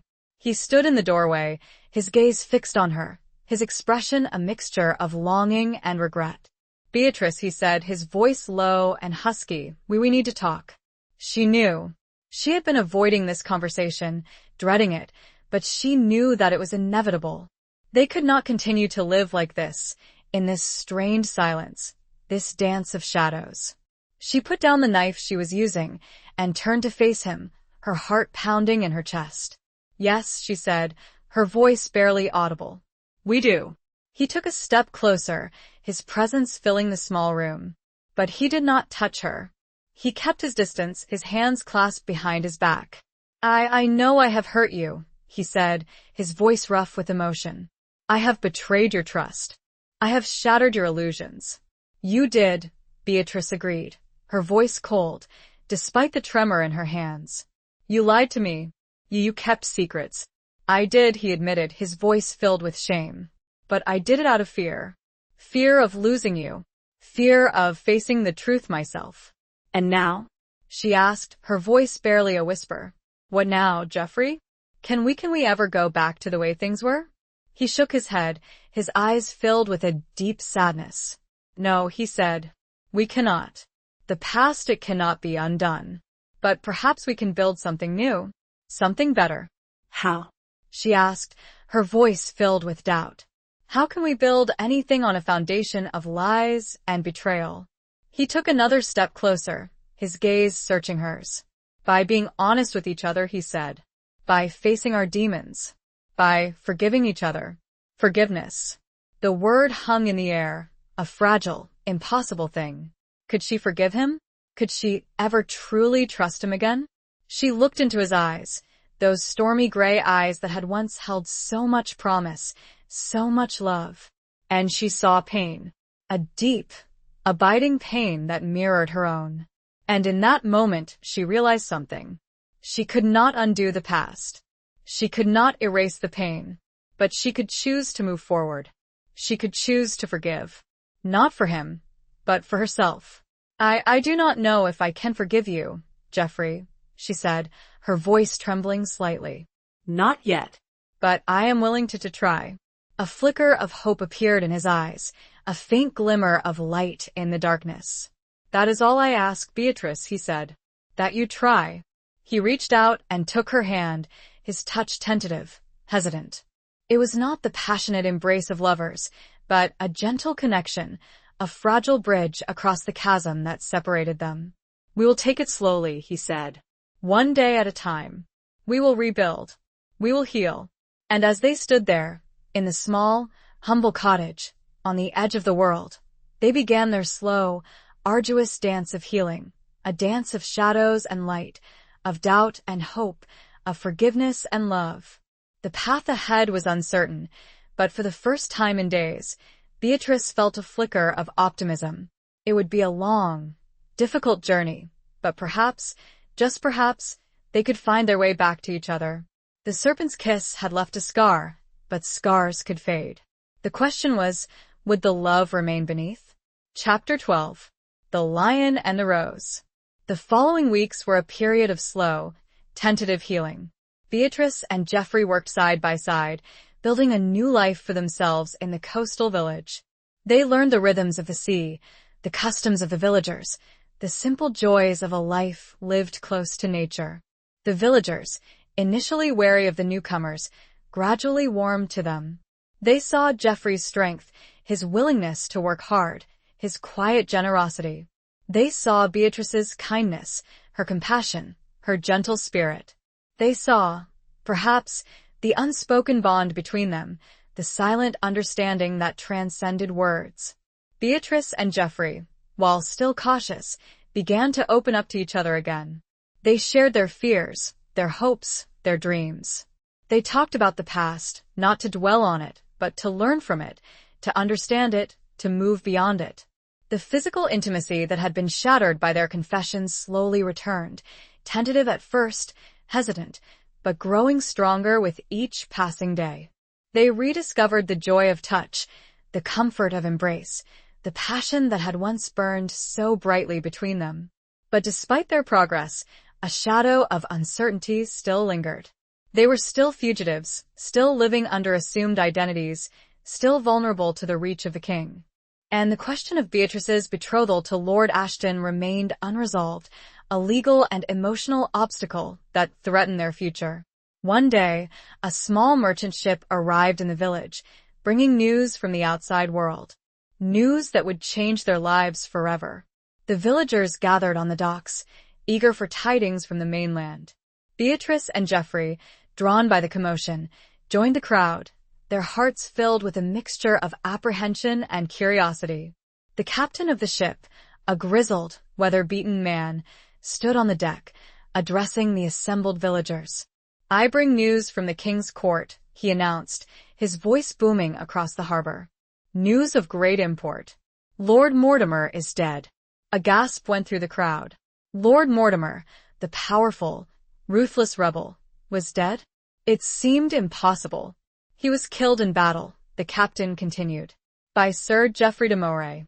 Beatrice and Geoffrey exchanged a look of shock, of disbelief. This was unexpected. Impossible. "It is said," the captain continued, his voice lowering slightly, "that Sir Geoffrey, having long served Lord Mortimer, finally saw the error of his ways. He turned against his lord, challenged him to single combat, and slew him on the battlefield." The villagers murmured among themselves, their faces a mixture of awe and admiration. "The king, grateful for Sir Geoffrey's service, has pardoned him. He has restored his lands, his titles, his honor. He is now a hero of the realm." Beatrice felt a surge of emotion, a mixture of relief, of joy, of confusion. Geoffrey a hero? Pardoned by the king? It was unbelievable. She looked at Geoffrey, his face pale, his expression unreadable. He seemed as stunned as she was. The captain, finished with his announcement, stepped down from the ship, and the villagers dispersed, their minds buzzing with the news. Beatrice and Geoffrey walked back to their cottage in silence, their thoughts racing. "What does it mean, Geoffrey?" Beatrice asked, her voice barely audible. "What will happen now?" He shook his head, his expression bewildered. I do not know," he said. "It is a miracle, a twist of fate." "But how?" Beatrice pressed. "How could you have killed Lord Mortimer? You were here, with me." He stopped walking, turning to face her, his gaze intense and searching. "I did not kill him, Beatrice," he said. "I swear it. I was here, with you, the entire time." She believed him. She knew, in her heart, that he was telling the truth. But then who had killed Lord Mortimer? And why had they claimed it was Geoffrey? Suddenly, a realization dawned on her. Liam. It had to be Liam. He was the only one who could have done it. He was a skilled warrior, he was loyal to Geoffrey, and he had the means and the opportunity. "Liam," she said, her voice filled with a sudden understanding. "It was Liam. He must have done it. He must have killed Lord Mortimer, and claimed it was you." Geoffrey nodded, his expression grim. "It seems so," he said. "But why?" "To save you," Beatrice replied. "To clear your name. To give us a future." Liam's actions, while noble in their intent, had created a new set of complications. Geoffrey was now a free man, a hero, but he was also living a lie. He had not killed Lord Mortimer, he had not earned the king's pardon. "What do we do now, Geoffrey?" Beatrice asked, her voice filled with uncertainty. Do we reveal the truth?" He hesitated, his gaze thoughtful. "I do not know," he said. "It is a dangerous game.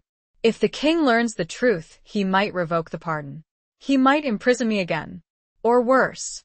But it is not right," Beatrice insisted. "You should not be living a lie. You deserve the truth." He smiled, a faint, bittersweet smile that touched his lips. "The truth is a complicated thing, Beatrice," he said. "Sometimes it is better to let sleeping dogs lie." "But what of your honor?" she asked, her voice barely a whisper. Can you live with this deception? He reached out and took her hand, his touch gentle and reassuring. "My honor is less important than our safety," he said. "Less important than our love." They stood there, in the fading light, their hands clasped together, their hearts filled with a mixture of doubt and hope. Suddenly, a figure emerged from the shadows of the cottage, a figure they both recognized. It was Liam, his face weary but his eyes shining with a fierce determination. "I heard the news," he said, his voice low and urgent. "I had to come, to explain." He told them the story, of how he had tracked down Lord Mortimer, of how he had challenged him to single combat, of how he had slain him on the battlefield. "I did it for you, Geoffrey," he said. "For you and for Beatrice.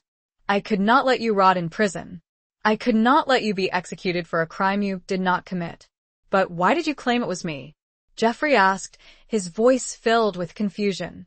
Liam shrugged, a gesture that seemed to dismiss the gravity of his actions. "It was the only way," he said. "The king would never have believed me. He would never have pardoned you. I had to give you a clean slate, a new beginning." He then looked at Beatrice with a certain fondness. "And, my lady, doth the betrothal contract. It is null. Lord Ashton perished alongside Mortimer. The papers were destroyed with Hymir's records. I made certain of it." Beatrice and Geoffrey were stunned into a fresh silence. Everything was clear. Their future was unbelievably clear. The lion and the rose could bloom. Chapter 13. Scars of the Past. Liam's confession, while relieving in some ways, also brought a new layer of complexity to their situation. Geoffrey was now a free man, a hero in the eyes of the king, but his freedom was built on a lie, a deception orchestrated by his friend. They spent the next few days discussing their options, weighing the risks and benefits of revealing the truth. Liam, ever practical, argued for maintaining the charade. He believed that revealing the truth would only endanger them, would jeopardize the new life they had built for themselves. Beatrice, however, was torn. She believed in honesty, in truth, and the thought of living a lie, even a beneficial one, troubled her deeply. She also felt a pang of guilt, knowing that Liam had risked everything for them, and that revealing his actions would likely lead to his own downfall. Geoffrey, caught between his loyalty to Liam and his love for Beatrice, struggled to find a solution. He understood Liam's motives, he appreciated his sacrifice, but he also yearned for the truth, for a clean conscience. Ultimately, they decided to keep Liam's secret, at least for the time being. They knew that revealing the truth would have far-reaching consequences, not only for themselves but also for Liam. They needed time to think, to plan, to find a way to navigate this delicate situation. With Lord Ashton dead and the betrothal contract nullified, Beatrice was free. Free to marry Geoffrey, free to return to Hymir, free to reclaim her birthright. But the scars of the past, the memories of loss and betrayal, still lingered, casting a shadow over their newfound freedom. One evening, as they were walking along the beach, the waves crashing against the shore, the wind whipping at their faces, Beatrice turned to Geoffrey, her heart filled with a mixture of love and sadness. "Do you ever regret it, Geoffrey?" she asked, her voice barely audible above the roar of the sea. "Regret what happened? Regret defying Lord Mortimer? Regret meeting me?" He stopped walking, turning to face her, his gaze intense and searching. He reached out and gently cupped her face in his hands, his touch sending shivers down her spine.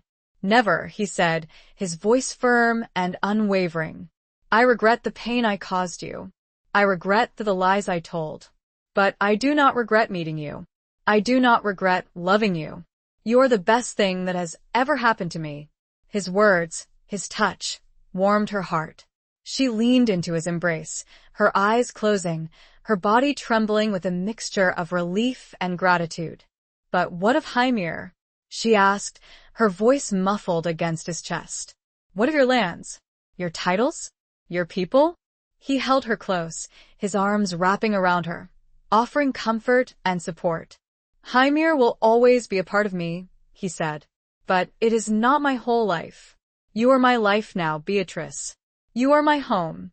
His words, his unwavering devotion, filled her with a sense of peace, of belonging, that she had not felt since her brother's death. She had found a new home, a new family, in the arms of the man she loved.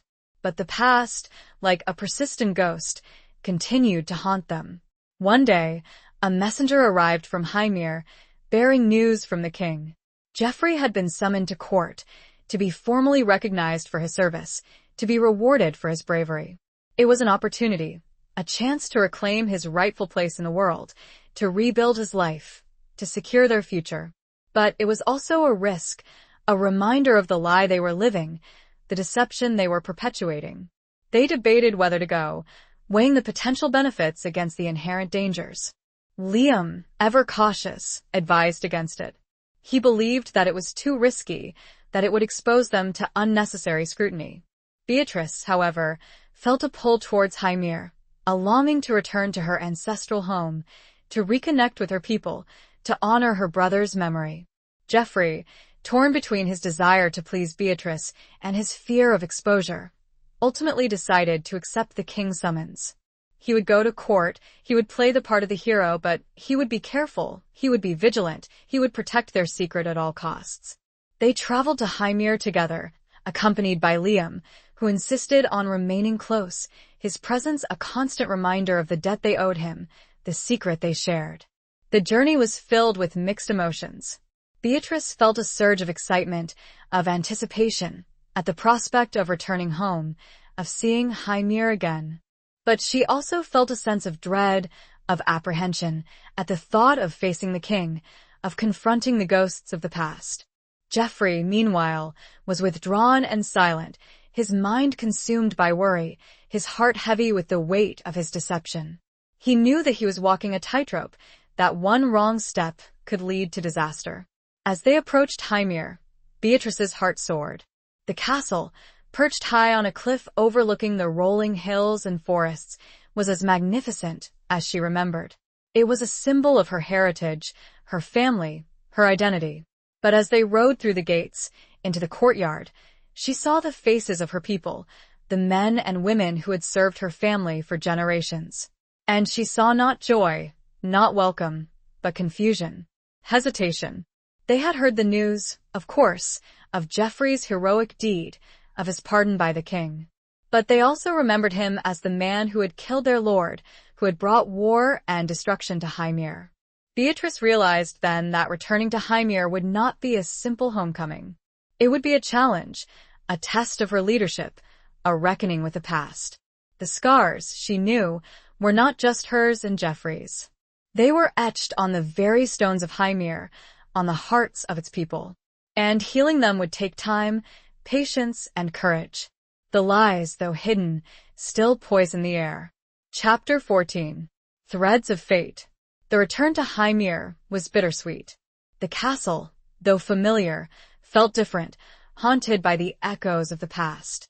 The servants, while respectful, were also wary, their eyes filled with a mixture of curiosity and suspicion. They remembered Geoffrey as the enemy, the man who had killed their lord, and his sudden transformation into a hero was difficult for them to comprehend.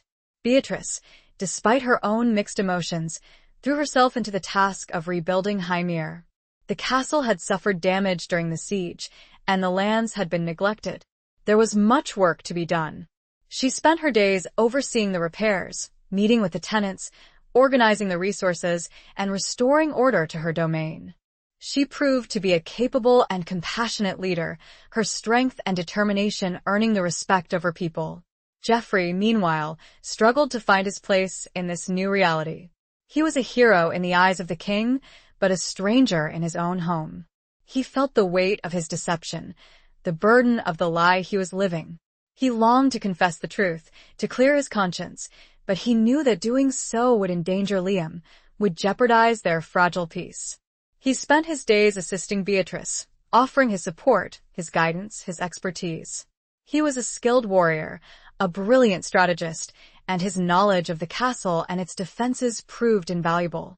But he also felt like an outsider, a fraud, unworthy of the admiration he received. The king's summons to court loomed over them, a constant reminder of the charade they were playing. They knew that they could not avoid it indefinitely, that they would have to face the king, to confront the lie they had been living.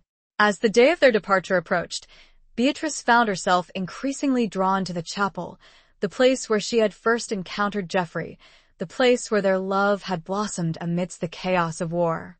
One evening, as she was kneeling before the altar, praying for guidance, for strength, she heard a soft footstep behind her. She turned and saw Geoffrey standing in the doorway, his face etched with weariness, his eyes filled with a deep sadness. "I cannot do it, Beatrice," he said, his voice barely audible. "I cannot go to court. I cannot perpetuate this lie." She rose from her knees and walked towards him, her heart filled with a mixture of compassion and understanding. "I know," she said, her voice gentle. "It is a heavy burden." He reached out and took her hand, his touch tentative, hesitant. "I have been a coward," he said. "I have let Liam take the blame for something I should have done myself." "You were not a coward, Geoffrey," Beatrice insisted. "You were protecting me." "Protecting us. But at what cost?" he asked, his voice filled with anguish. "At the cost of my honor? At the cost of our future?" She looked into his eyes, those stormy gray eyes that had once held so much promise, so much love. And she saw a flicker of hope, a glimmer of resolve. "We will face this together, Geoffrey," she said, her voice firm. We will tell the truth." He hesitated, his gaze searching hers. "But Liam will understand," Beatrice said. "He is a good man. He will accept the consequences." They decided to speak to Liam, to explain their decision, to ask for his understanding. They found him in the stables, tending to his horse, his face etched with worry, his eyes filled with a quiet resignation. They told him everything, of their decision to confess the truth, of their willingness to face the consequences, whatever they may be. Liam listened in silence, his expression unreadable. When they had finished, he simply nodded. "I understand," he said, his voice low and even. "It is the right thing to do. I have lived with this lie long enough." He looked at Geoffrey, his eyes filled with a mixture of regret and admiration. "You are a good man, Geoffrey de Moray," he said. "A better man than I." He then turned to Beatrice, his gaze softening. "And you, my lady," he said, "are a true queen. Brave, loyal, and just." He smiled, a faint, bittersweet smile that touched his lips. "I will go with you to court," he said. "I will confess my part in this. I will face the king's justice."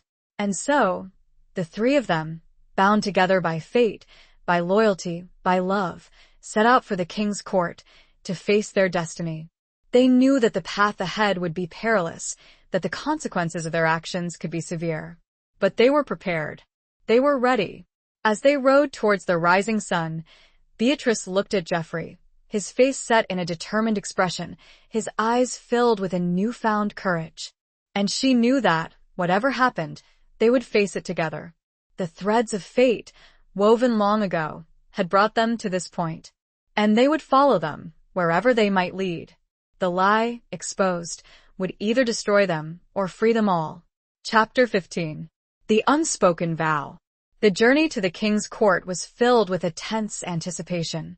The three companions, bound by their shared secret and their uncertain future, rode in a silence punctuated by unspoken fears and hopes. Beatrice, though resolute in her decision to reveal the truth, couldn't help but feel a tremor of apprehension. The king's justice was known to be swift and often harsh. Geoffrey, burdened by the weight of his deception and the potential consequences for Liam, wrestled with his conscience. He had lived a lie, and now, facing the truth, he felt the full force of his past actions. He was prepared to accept his punishment, but he feared for Liam, for Beatrice, for the fragile future they had so desperately fought for. Liam, ever stoic, seemed the least affected by the impending confrontation. He had made his peace with his actions, and he was prepared to face the king's judgment. He had acted out of loyalty, out of a sense of justice, and he had no regrets. As they approached the king's castle, a sprawling fortress that dominated the landscape, Beatrice felt a surge of both fear and determination. She would not cower. She would not beg. She would speak the truth, and she would accept the consequences, whatever they may be. They were ushered into the great hall, a vast, cavernous space filled with courtiers, nobles, and guards. The air was thick with anticipation, with whispers and murmurs, as all eyes turned to the trio who had dared to challenge the king's narrative. King Edward, seated on his throne, a stern, imposing figure, looked at them with a mixture of curiosity and suspicion. He had heard the rumors, of course, of Geoffrey's supposed heroism, of his pardon, of his return to Hymir. But he also sensed that there was more to the story, a hidden truth that had yet to be revealed.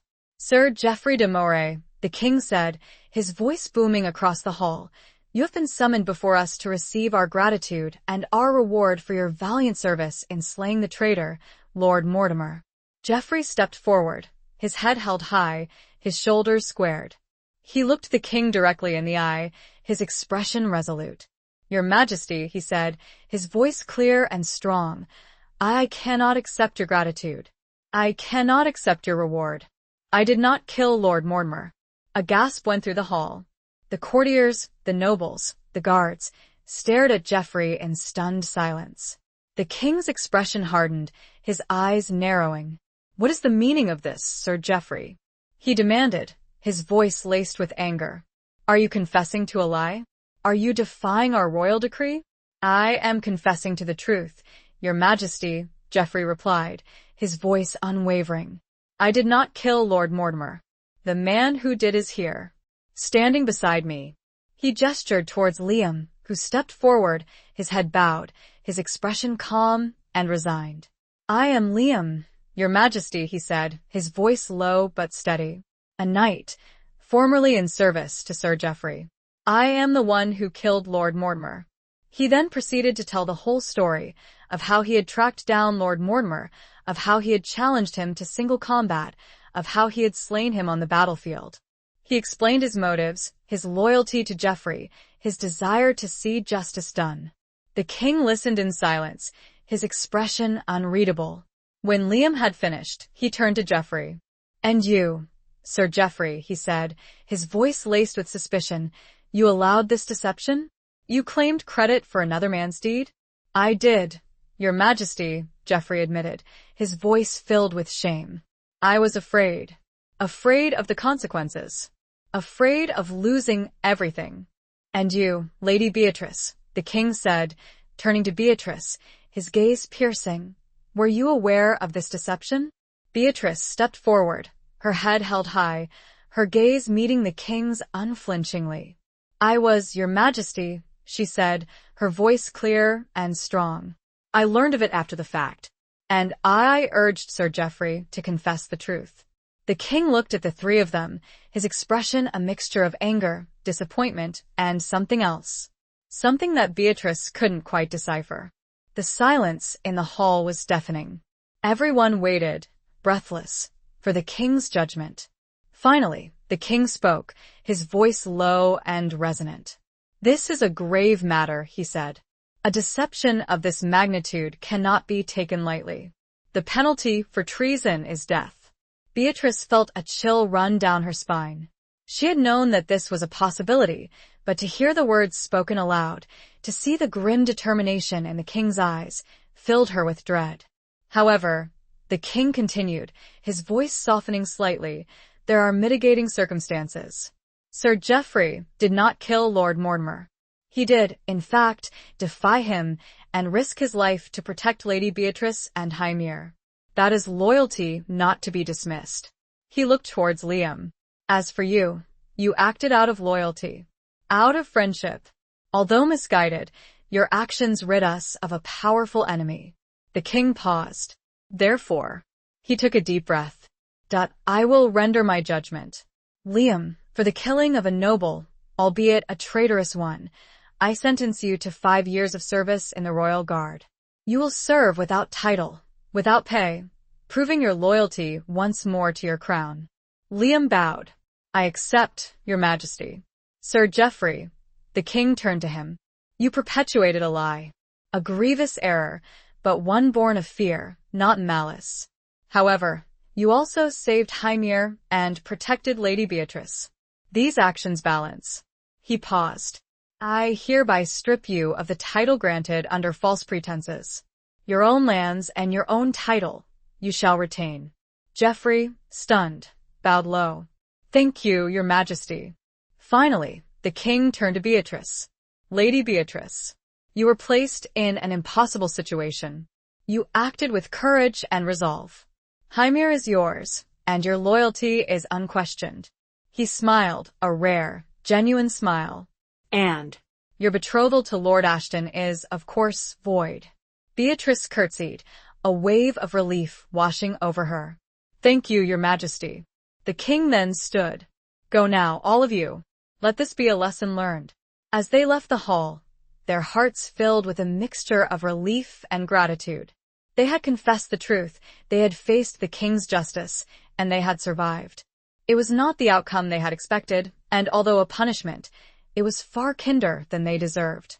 In the courtyard, Liam spoke to both. I will begin my service immediately. He looked at Geoffrey and then Beatrice. Go. Build your life. Be happy. And with that, he was gone. Geoffrey looked at Beatrice and reached for her hand. He did not need to speak.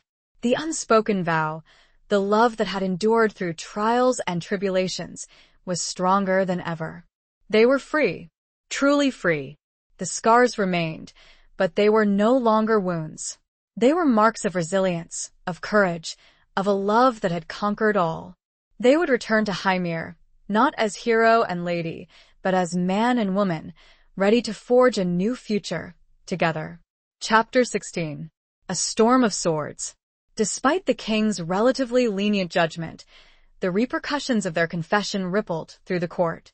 Whispers and rumors followed Geoffrey and Beatrice, casting a shadow over their newfound freedom. Some admired their honesty, while others questioned Geoffrey's honor, viewing him as a coward who had allowed another man to take credit for his supposed deeds. The return to Hymir, while joyous, was also tinged with a sense of unease. The villagers, while relieved to have their lady back, were still confused by the shifting narratives surrounding Geoffrey. The hero had become a confessed deceiver, and the lines between truth and falsehood had blurred. Beatrice and Geoffrey worked tirelessly to rebuild trust, to heal the wounds of the past. They held open court, addressing the concerns of their people, explaining their actions, and reaffirming their commitment to Hymir. Slowly, gradually, the doubts began to fade, replaced by a renewed sense of loyalty and respect. But the peace they so desperately craved remained elusive. The political landscape of the kingdom was volatile, with rival factions vying for power and old alliances shifting and crumbling. The death of Lord Mortimer had created a power vacuum, and other ambitious lords were eager to fill it. One such lord was Baron Elric, a powerful and ruthless nobleman who had long coveted Hymir's lands and resources. He saw the confusion surrounding Geoffrey as an opportunity to strike, to challenge Beatrice's claim, to seize control of the castle and its surrounding territories. He began by spreading rumors, questioning Beatrice's legitimacy, suggesting that she was unfit to rule, that she was merely a pawn in Geoffrey's game. He then sent envoys to Hymir, demanding that Beatrice submit to his authority, that she acknowledge him as her overlord. Beatrice, of course, refused. She would not yield to his threats. She would not surrender her birthright. She had fought for Hymir once, and she would fight for it again. She sent messages to her allies, to the neighboring lords who had remained loyal to the king, pleading for assistance. But many were hesitant, reluctant to get involved in another conflict, especially one involving a powerful and unpredictable lord like Baron Elric. Geoffrey, despite his lack of official title, took charge of Hymir's defenses. He trained the men-at-arms, repaired the fortifications, and prepared for the inevitable siege. He was a skilled warrior, a brilliant strategist, and his experience proved invaluable. But he also knew that they were outnumbered, that they were facing a formidable enemy. As the days turned into weeks, the tension mounted. Scouts reported that Baron Elric's forces were gathering, preparing to march on Hymir. The villagers, fearing another siege, grew restless and anxious. Beatrice, despite her outward show of strength, felt the weight of responsibility pressing down on her. She was the Lady of Hymir, and the lives of her people depended on her decisions. She had to be strong, resolute, unwavering. But beneath the surface, she was plagued by doubt and fear. One evening, as she and Geoffrey were standing on the battlements, watching the approaching storm clouds gathering on the horizon, she confessed her fears to him. "I am afraid, Geoffrey," she admitted, her voice trembling slightly. "Afraid of what will happen. Afraid of failing again." He reached out and took her hand, his touch gentle and reassuring. "You will not fail, Beatrice," he said, his voice firm and confident. "You are stronger than you think. And you are not alone. I am here, with you, every step of the way." His words, his presence, gave her strength. She leaned into his touch, her heart filled with a mixture of love and gratitude. "But what if we cannot withstand the siege?" she asked, her voice barely audible. "What if Baron Elric overwhelms us?" He squeezed her hand gently. "Then we will face it together," he said. "We will fight to the very end. And even if we fall, we will fall with honor." The storm broke that night, a fierce tempest that mirrored the impending conflict. The wind howled, the rain lashed down, and the thunder echoed through the valleys.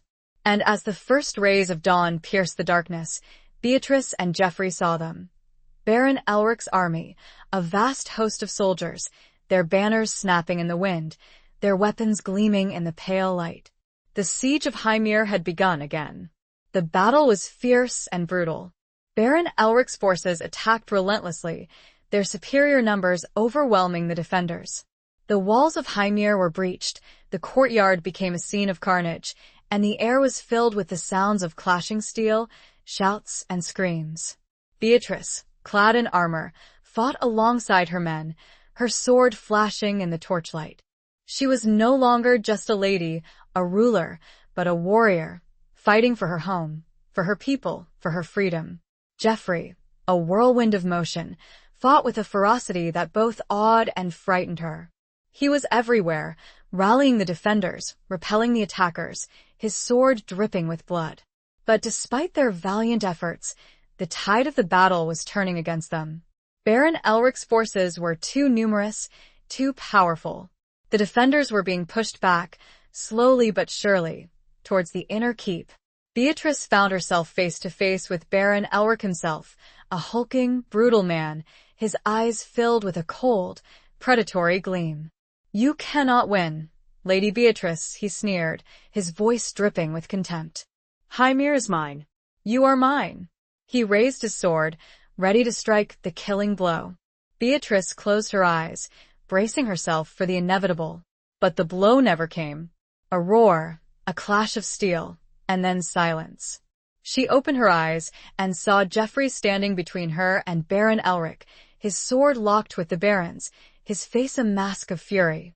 "She is not yours, Elric," Geoffrey growled, his voice filled with rage. "She is my wife. And Hymir is her home." Wife. The word, spoken with such force, such conviction, sent a shockwave through the battlefield. The fighting around them faltered, as both sides stared at Geoffrey and Beatrice in stunned silence. Geoffrey and Elric fought with a desperate intensity, their swords clashing, their bodies straining. It was a battle of skill, of strength, of will. And in the end, it was Geoffrey who prevailed. With a final, desperate lunge, he disarmed Elric and plunged his sword into the Baron's heart. Elric fell to the ground, dead. His army, leaderless and demoralized, broke and fled. The siege was over. Hymir had been saved again.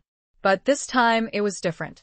This time, it was not a victory built on lies, on deception, but on truth, on courage, on love.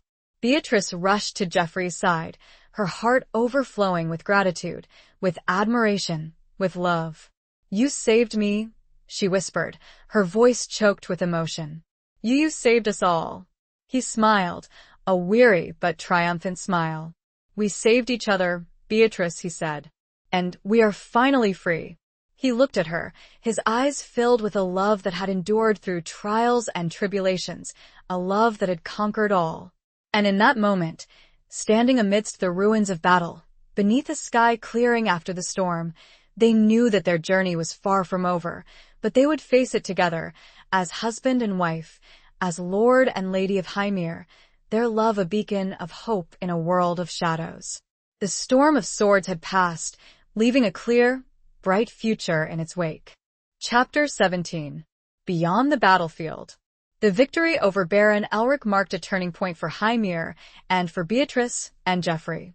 The threat that had loomed over them was gone, and they were finally free to rebuild their lives, to embrace their future together.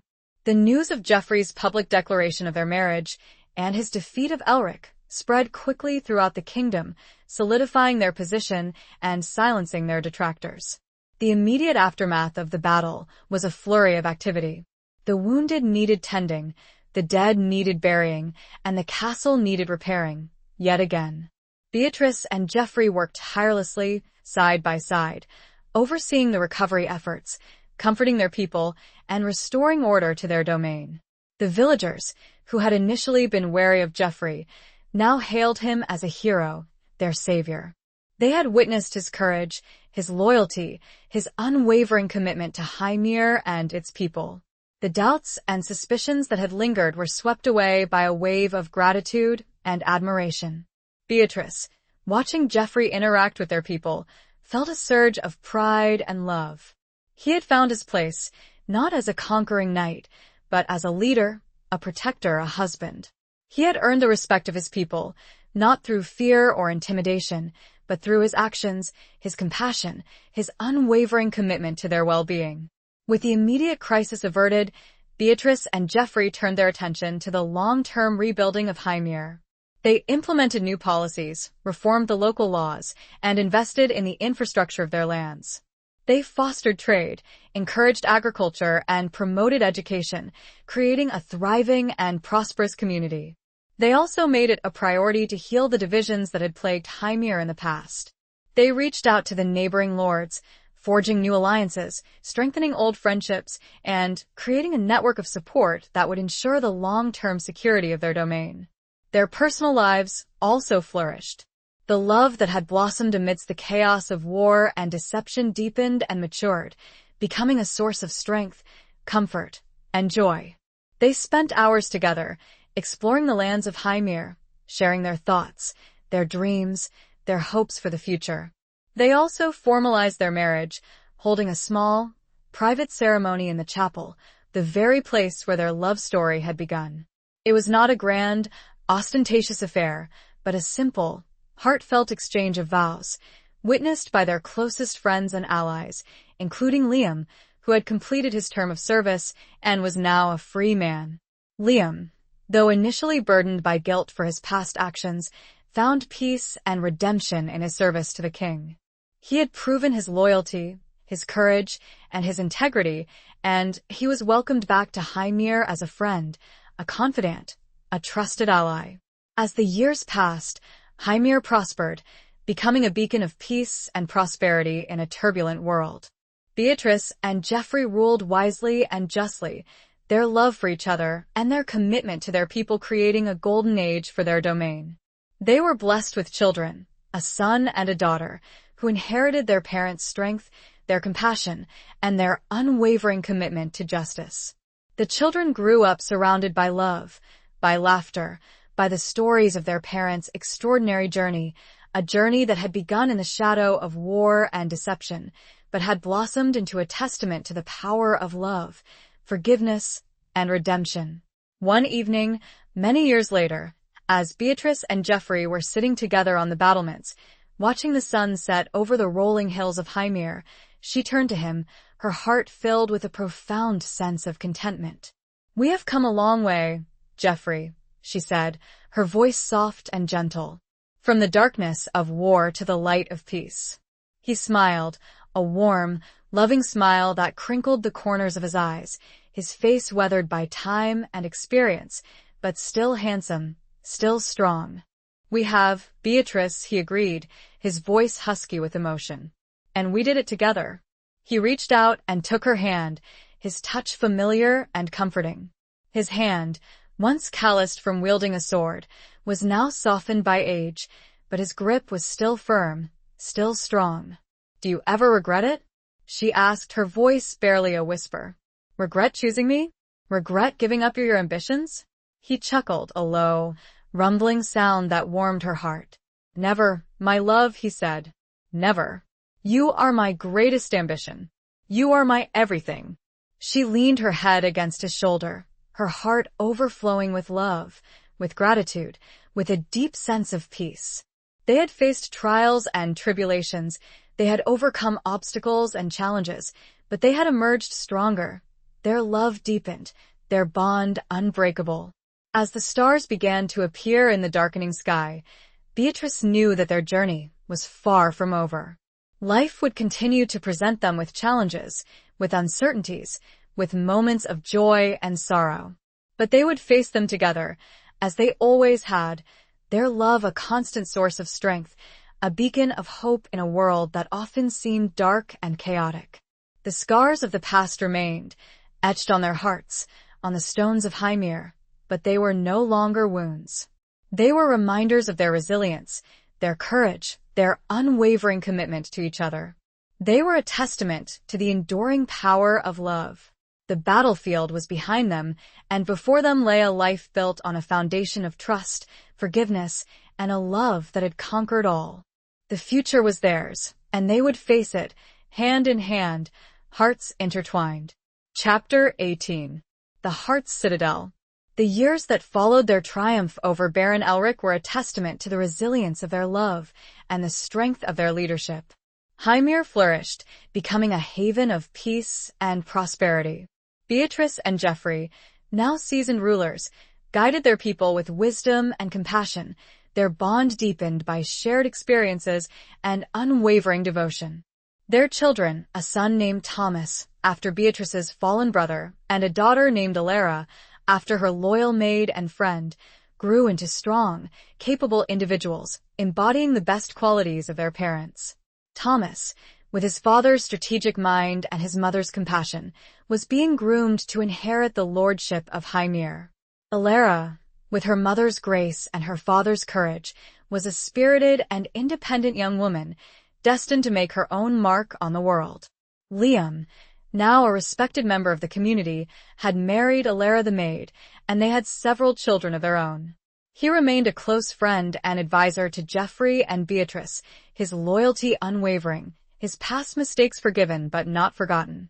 Despite the peace they had found, the memories of their tumultuous past lingered, casting occasional shadows over their happiness. Beatrice still sometimes woke in the night, haunted by the images of war, of loss, of the fear she had felt when she had thought she would lose Geoffrey. Geoffrey, too, carried the scars of his past, the guilt for the lives he had taken, the burden of the deception he had perpetuated. He found solace in his work, in his family, in his love for Beatrice, but the echoes of the battlefield still sometimes haunted his dreams. One autumn evening, as a storm raged outside, mirroring the turmoil in her heart, Beatrice found herself unable to sleep. She rose from her bed, wrapped herself in a warm shawl, and went to the solar, seeking solace in the familiar comfort of the room. She found Geoffrey already there, standing by the window, staring out at the storm-tossed landscape.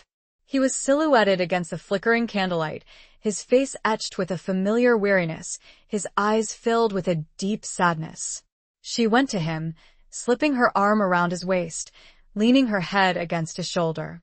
He turned and embraced her, holding her close, his touch gentle and reassuring. "What troubles you, my love?" she asked, her voice soft and concerned.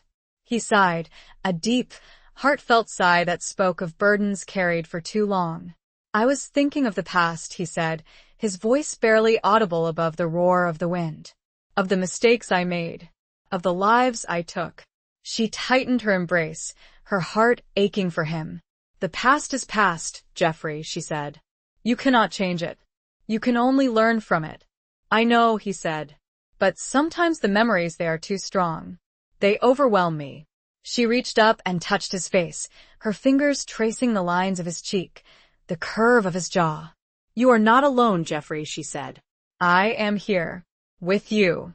Always. He looked into her eyes, those beautiful blue eyes that had always been his anchor, his guiding star. And he saw love. Unconditional, unwavering love.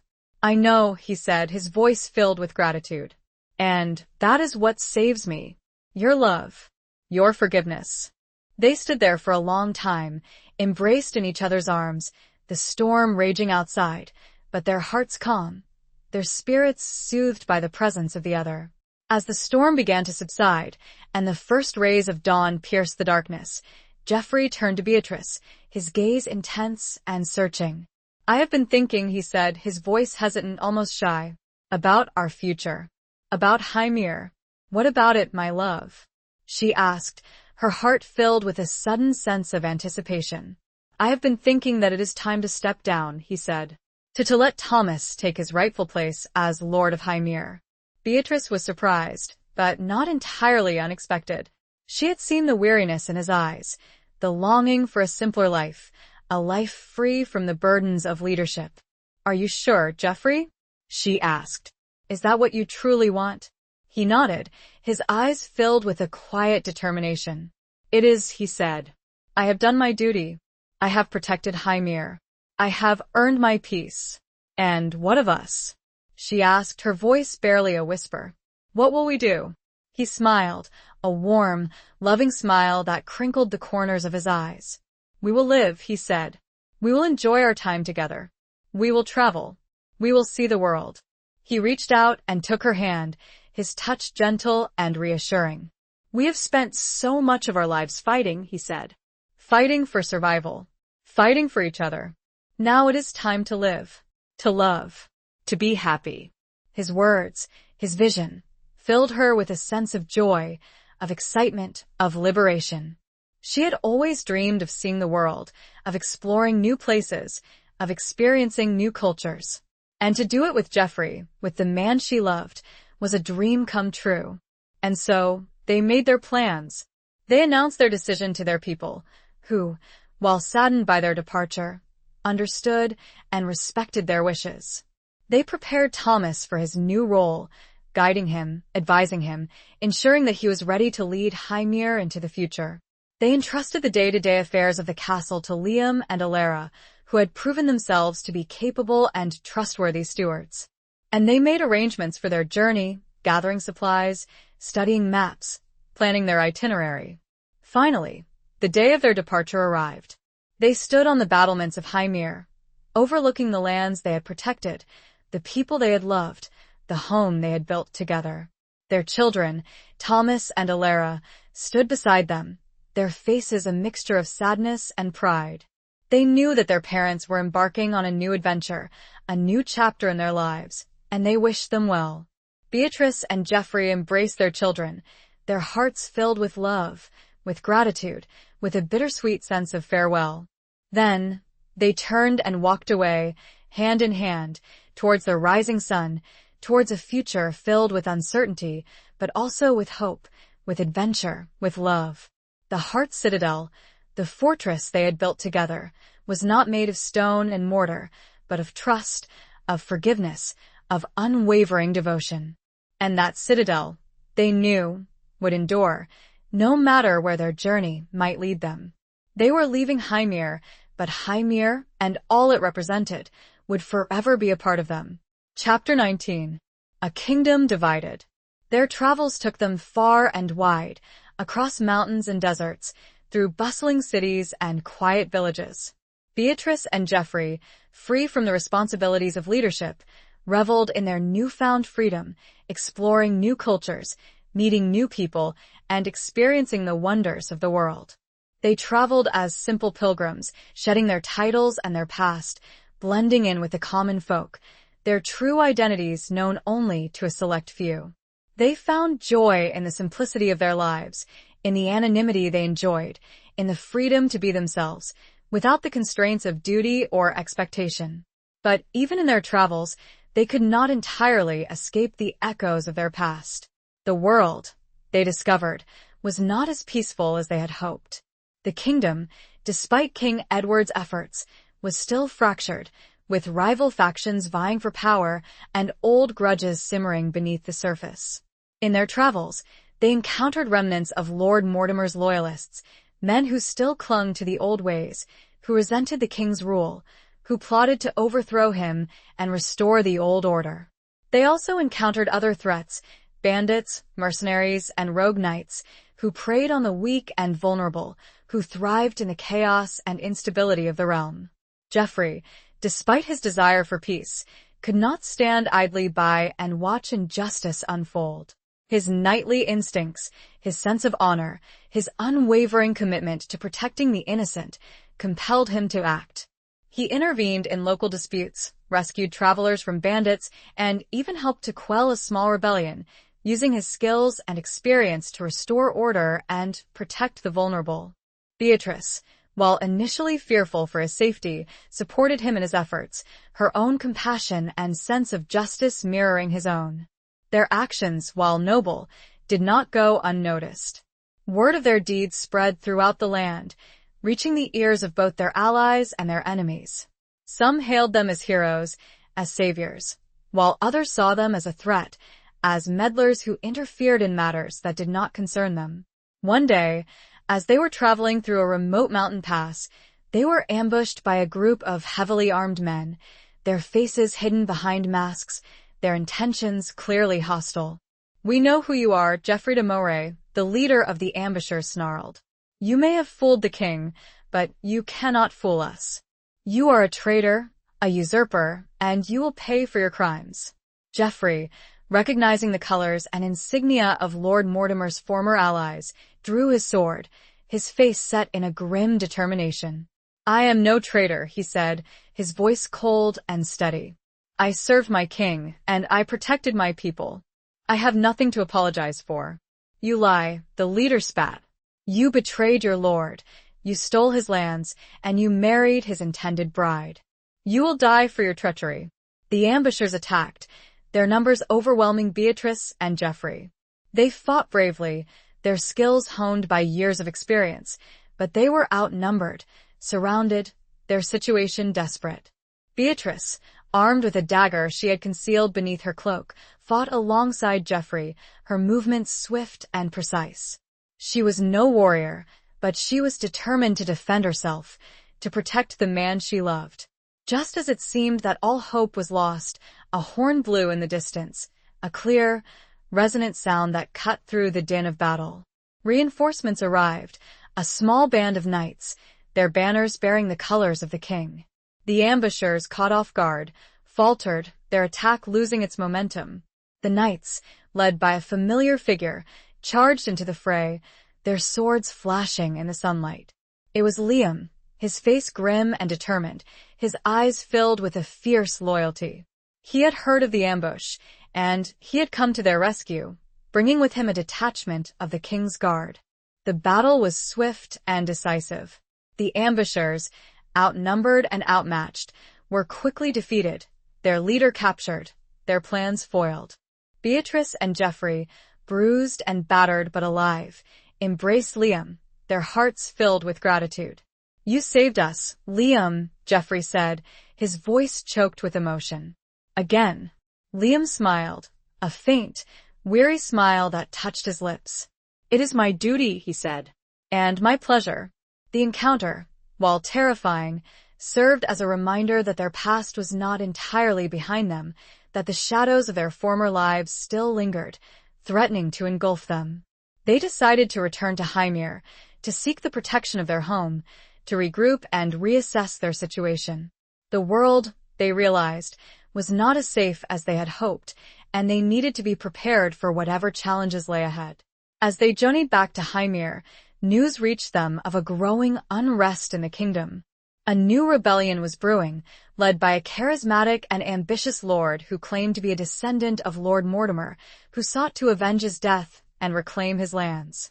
The kingdom was on the brink of civil war, and Beatrice and Geoffrey knew that they could not remain neutral.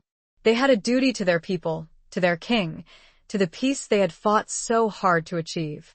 They returned to Hymir, not as weary travelers seeking refuge, but as leaders, as warriors, ready to face the storm that was gathering on the horizon.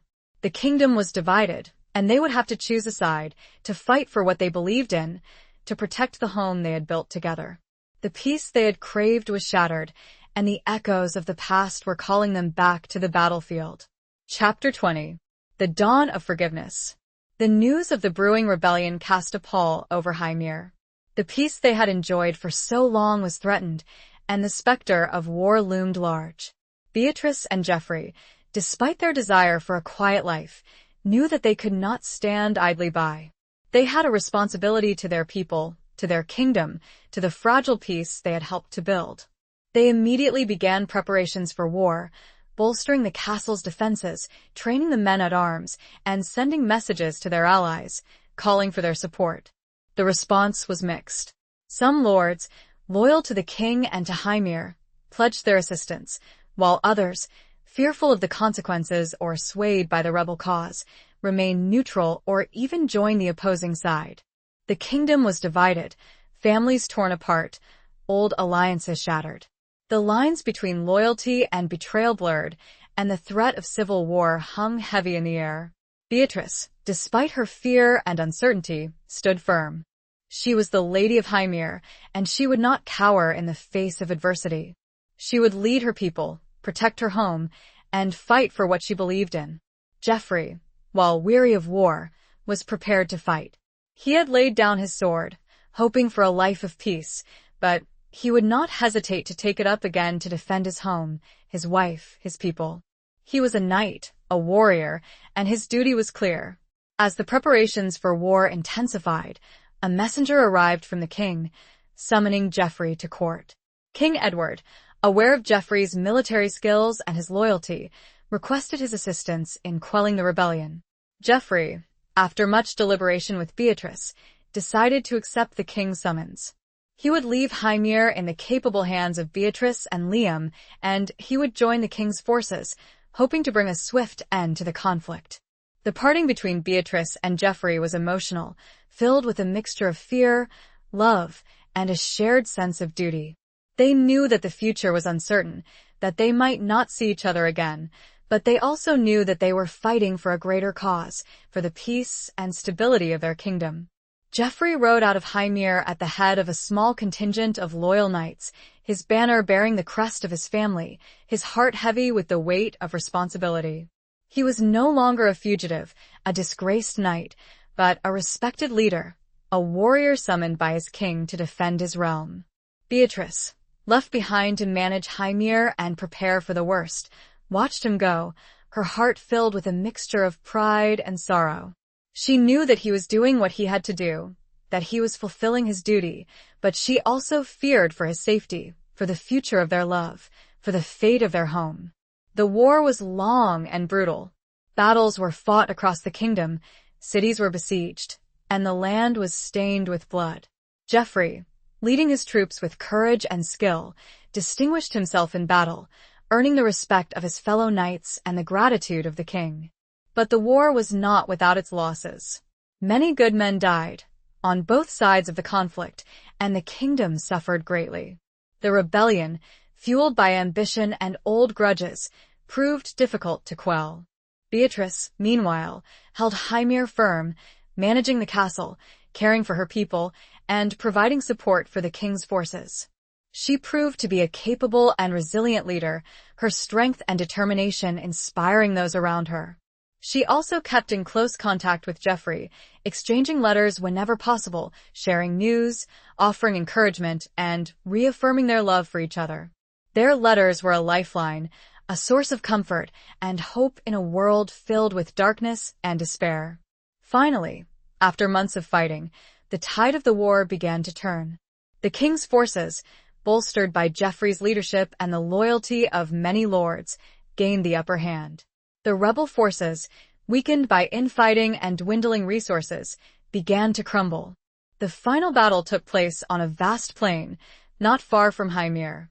Geoffrey, leading the king's army, faced the rebel leader in a decisive confrontation.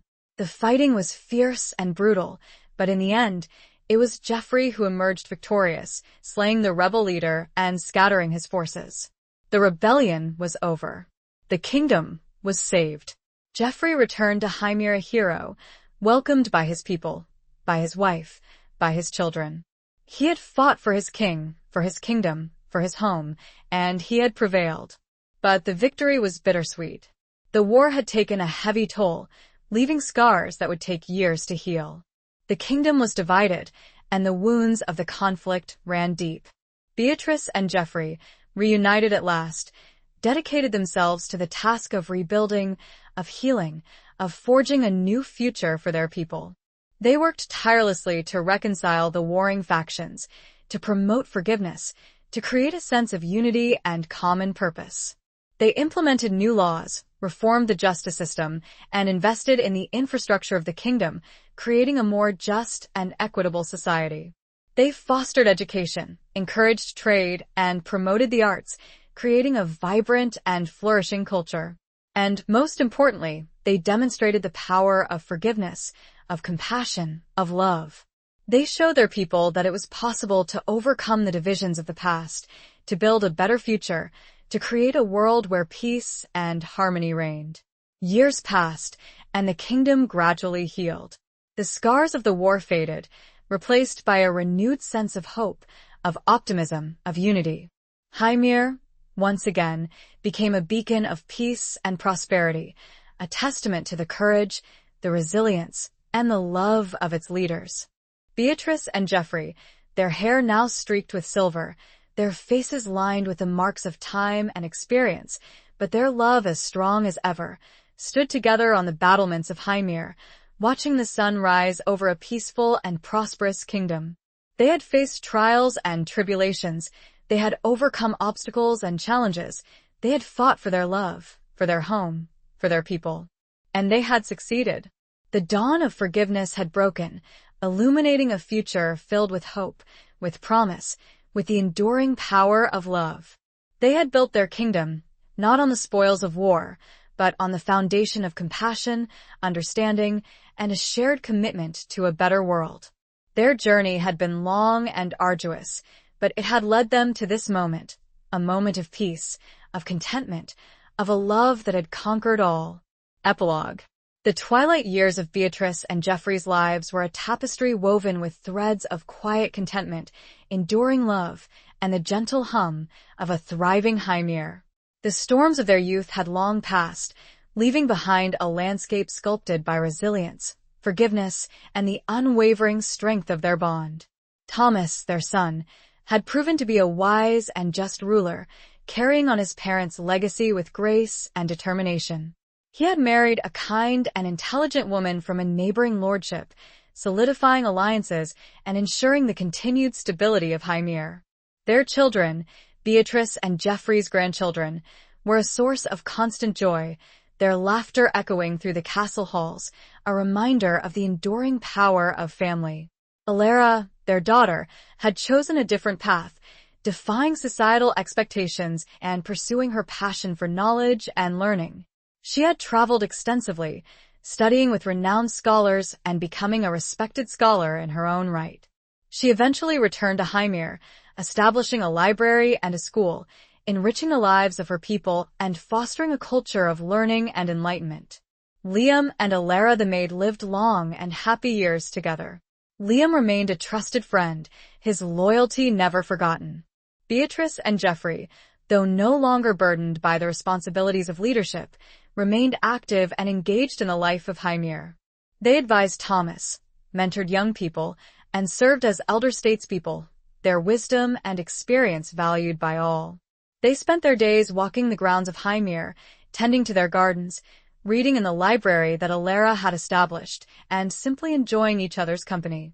The fiery passion of their youth had mellowed into a deep, abiding love, a quiet understanding that transcended words. They often sat together on the battlements, watching the sun set over the rolling hills, reminiscing about their past, their adventures, their trials, their triumphs. They spoke of the battles they had fought, the challenges they had overcome, the love that had sustained them through it all. The scars of the past, while still present, no longer caused them pain. They were reminders of their resilience, their courage, their unwavering commitment to each other. They were a testament to the enduring power of forgiveness, of love, of hope. One crisp autumn evening, as the leaves were turning golden and the air was filled with the scent of wood smoke, Beatrice and Geoffrey sat together on their favorite bench, overlooking the valley below. They were old now, their bodies frail, their movements slow, but their spirits remained strong, their love undimmed by time. Beatrice, her hand resting in Geoffrey's, looked at him, her eyes filled with a love that had spanned decades, that had weathered storms, that had conquered all. "We have had a good life, Geoffrey," she said, her voice soft and gentle, a hint of a tremor betraying her age. He smiled, a warm, loving smile that crinkled the corners of his eyes, his face a roadmap of a life well lived. "We have, my love," he agreed, his voice husky with emotion. "A very good life." He squeezed her hand gently, his touch familiar and comforting. "And it is all thanks to you, Beatrice," he said. "You saved me. You gave me a reason to live, to love." She leaned her head against his shoulder, her heart overflowing with gratitude, with peace, with a love that knew no bounds. "And you saved me, Geoffrey," she said, her voice barely a whisper. "You showed me the meaning of courage, of honor, of true love." They sat in silence for a long time, their hands clasped together, their hearts beating in unison, the setting sun casting a golden glow over the landscape. As darkness began to fall, Geoffrey felt Beatrice's grip on his hand loosen. He looked at her and saw that her eyes were closed, her breathing shallow, her face serene. He knew, with a certainty that went beyond words, that she was slipping away. He held her close, his arms wrapping around her frail body, his tears falling silently onto her silver hair. "Goodbye, my love," he whispered, his voice choked with emotion. "Goodbye, my Beatrice." He felt her take one last, gentle breath, and then stillness. Beatrice was gone. Geoffrey remained there, holding her in his arms, until the first rays of dawn touched the horizon, painting the sky with hues of pink and gold. He had lost his wife, his love, his best friend, but he knew that she was at peace. He carried her body into the chapel, the place where their love story had begun, and laid her to rest beneath the altar, beside the tomb of her brother, Thomas. He lived for a few more months, his spirit broken, his heart heavy with grief. He spent his days walking the grounds of Hymir, visiting the places they had loved, remembering the moments they had shared. And then, one quiet evening, as he sat on the battlements, watching the sun set for the final time, he closed his eyes and joined his beloved Beatrice in the eternal embrace of peace. They were buried together, side by side, in the chapel, their love story a legend whispered through the halls of Hymir, a testament to the enduring power of forgiveness, of courage, of a love that had conquered all. The kingdom mourned their passing, but celebrated their lives, remembering them not as warriors or rulers, but as a man and a woman who had loved each other, fiercely and completely, until the very end. Their legacy lived on, in their children, in their grandchildren, in the thriving community of Hymir, a testament to the enduring power of the human spirit and a love that transcended even death itself. The end.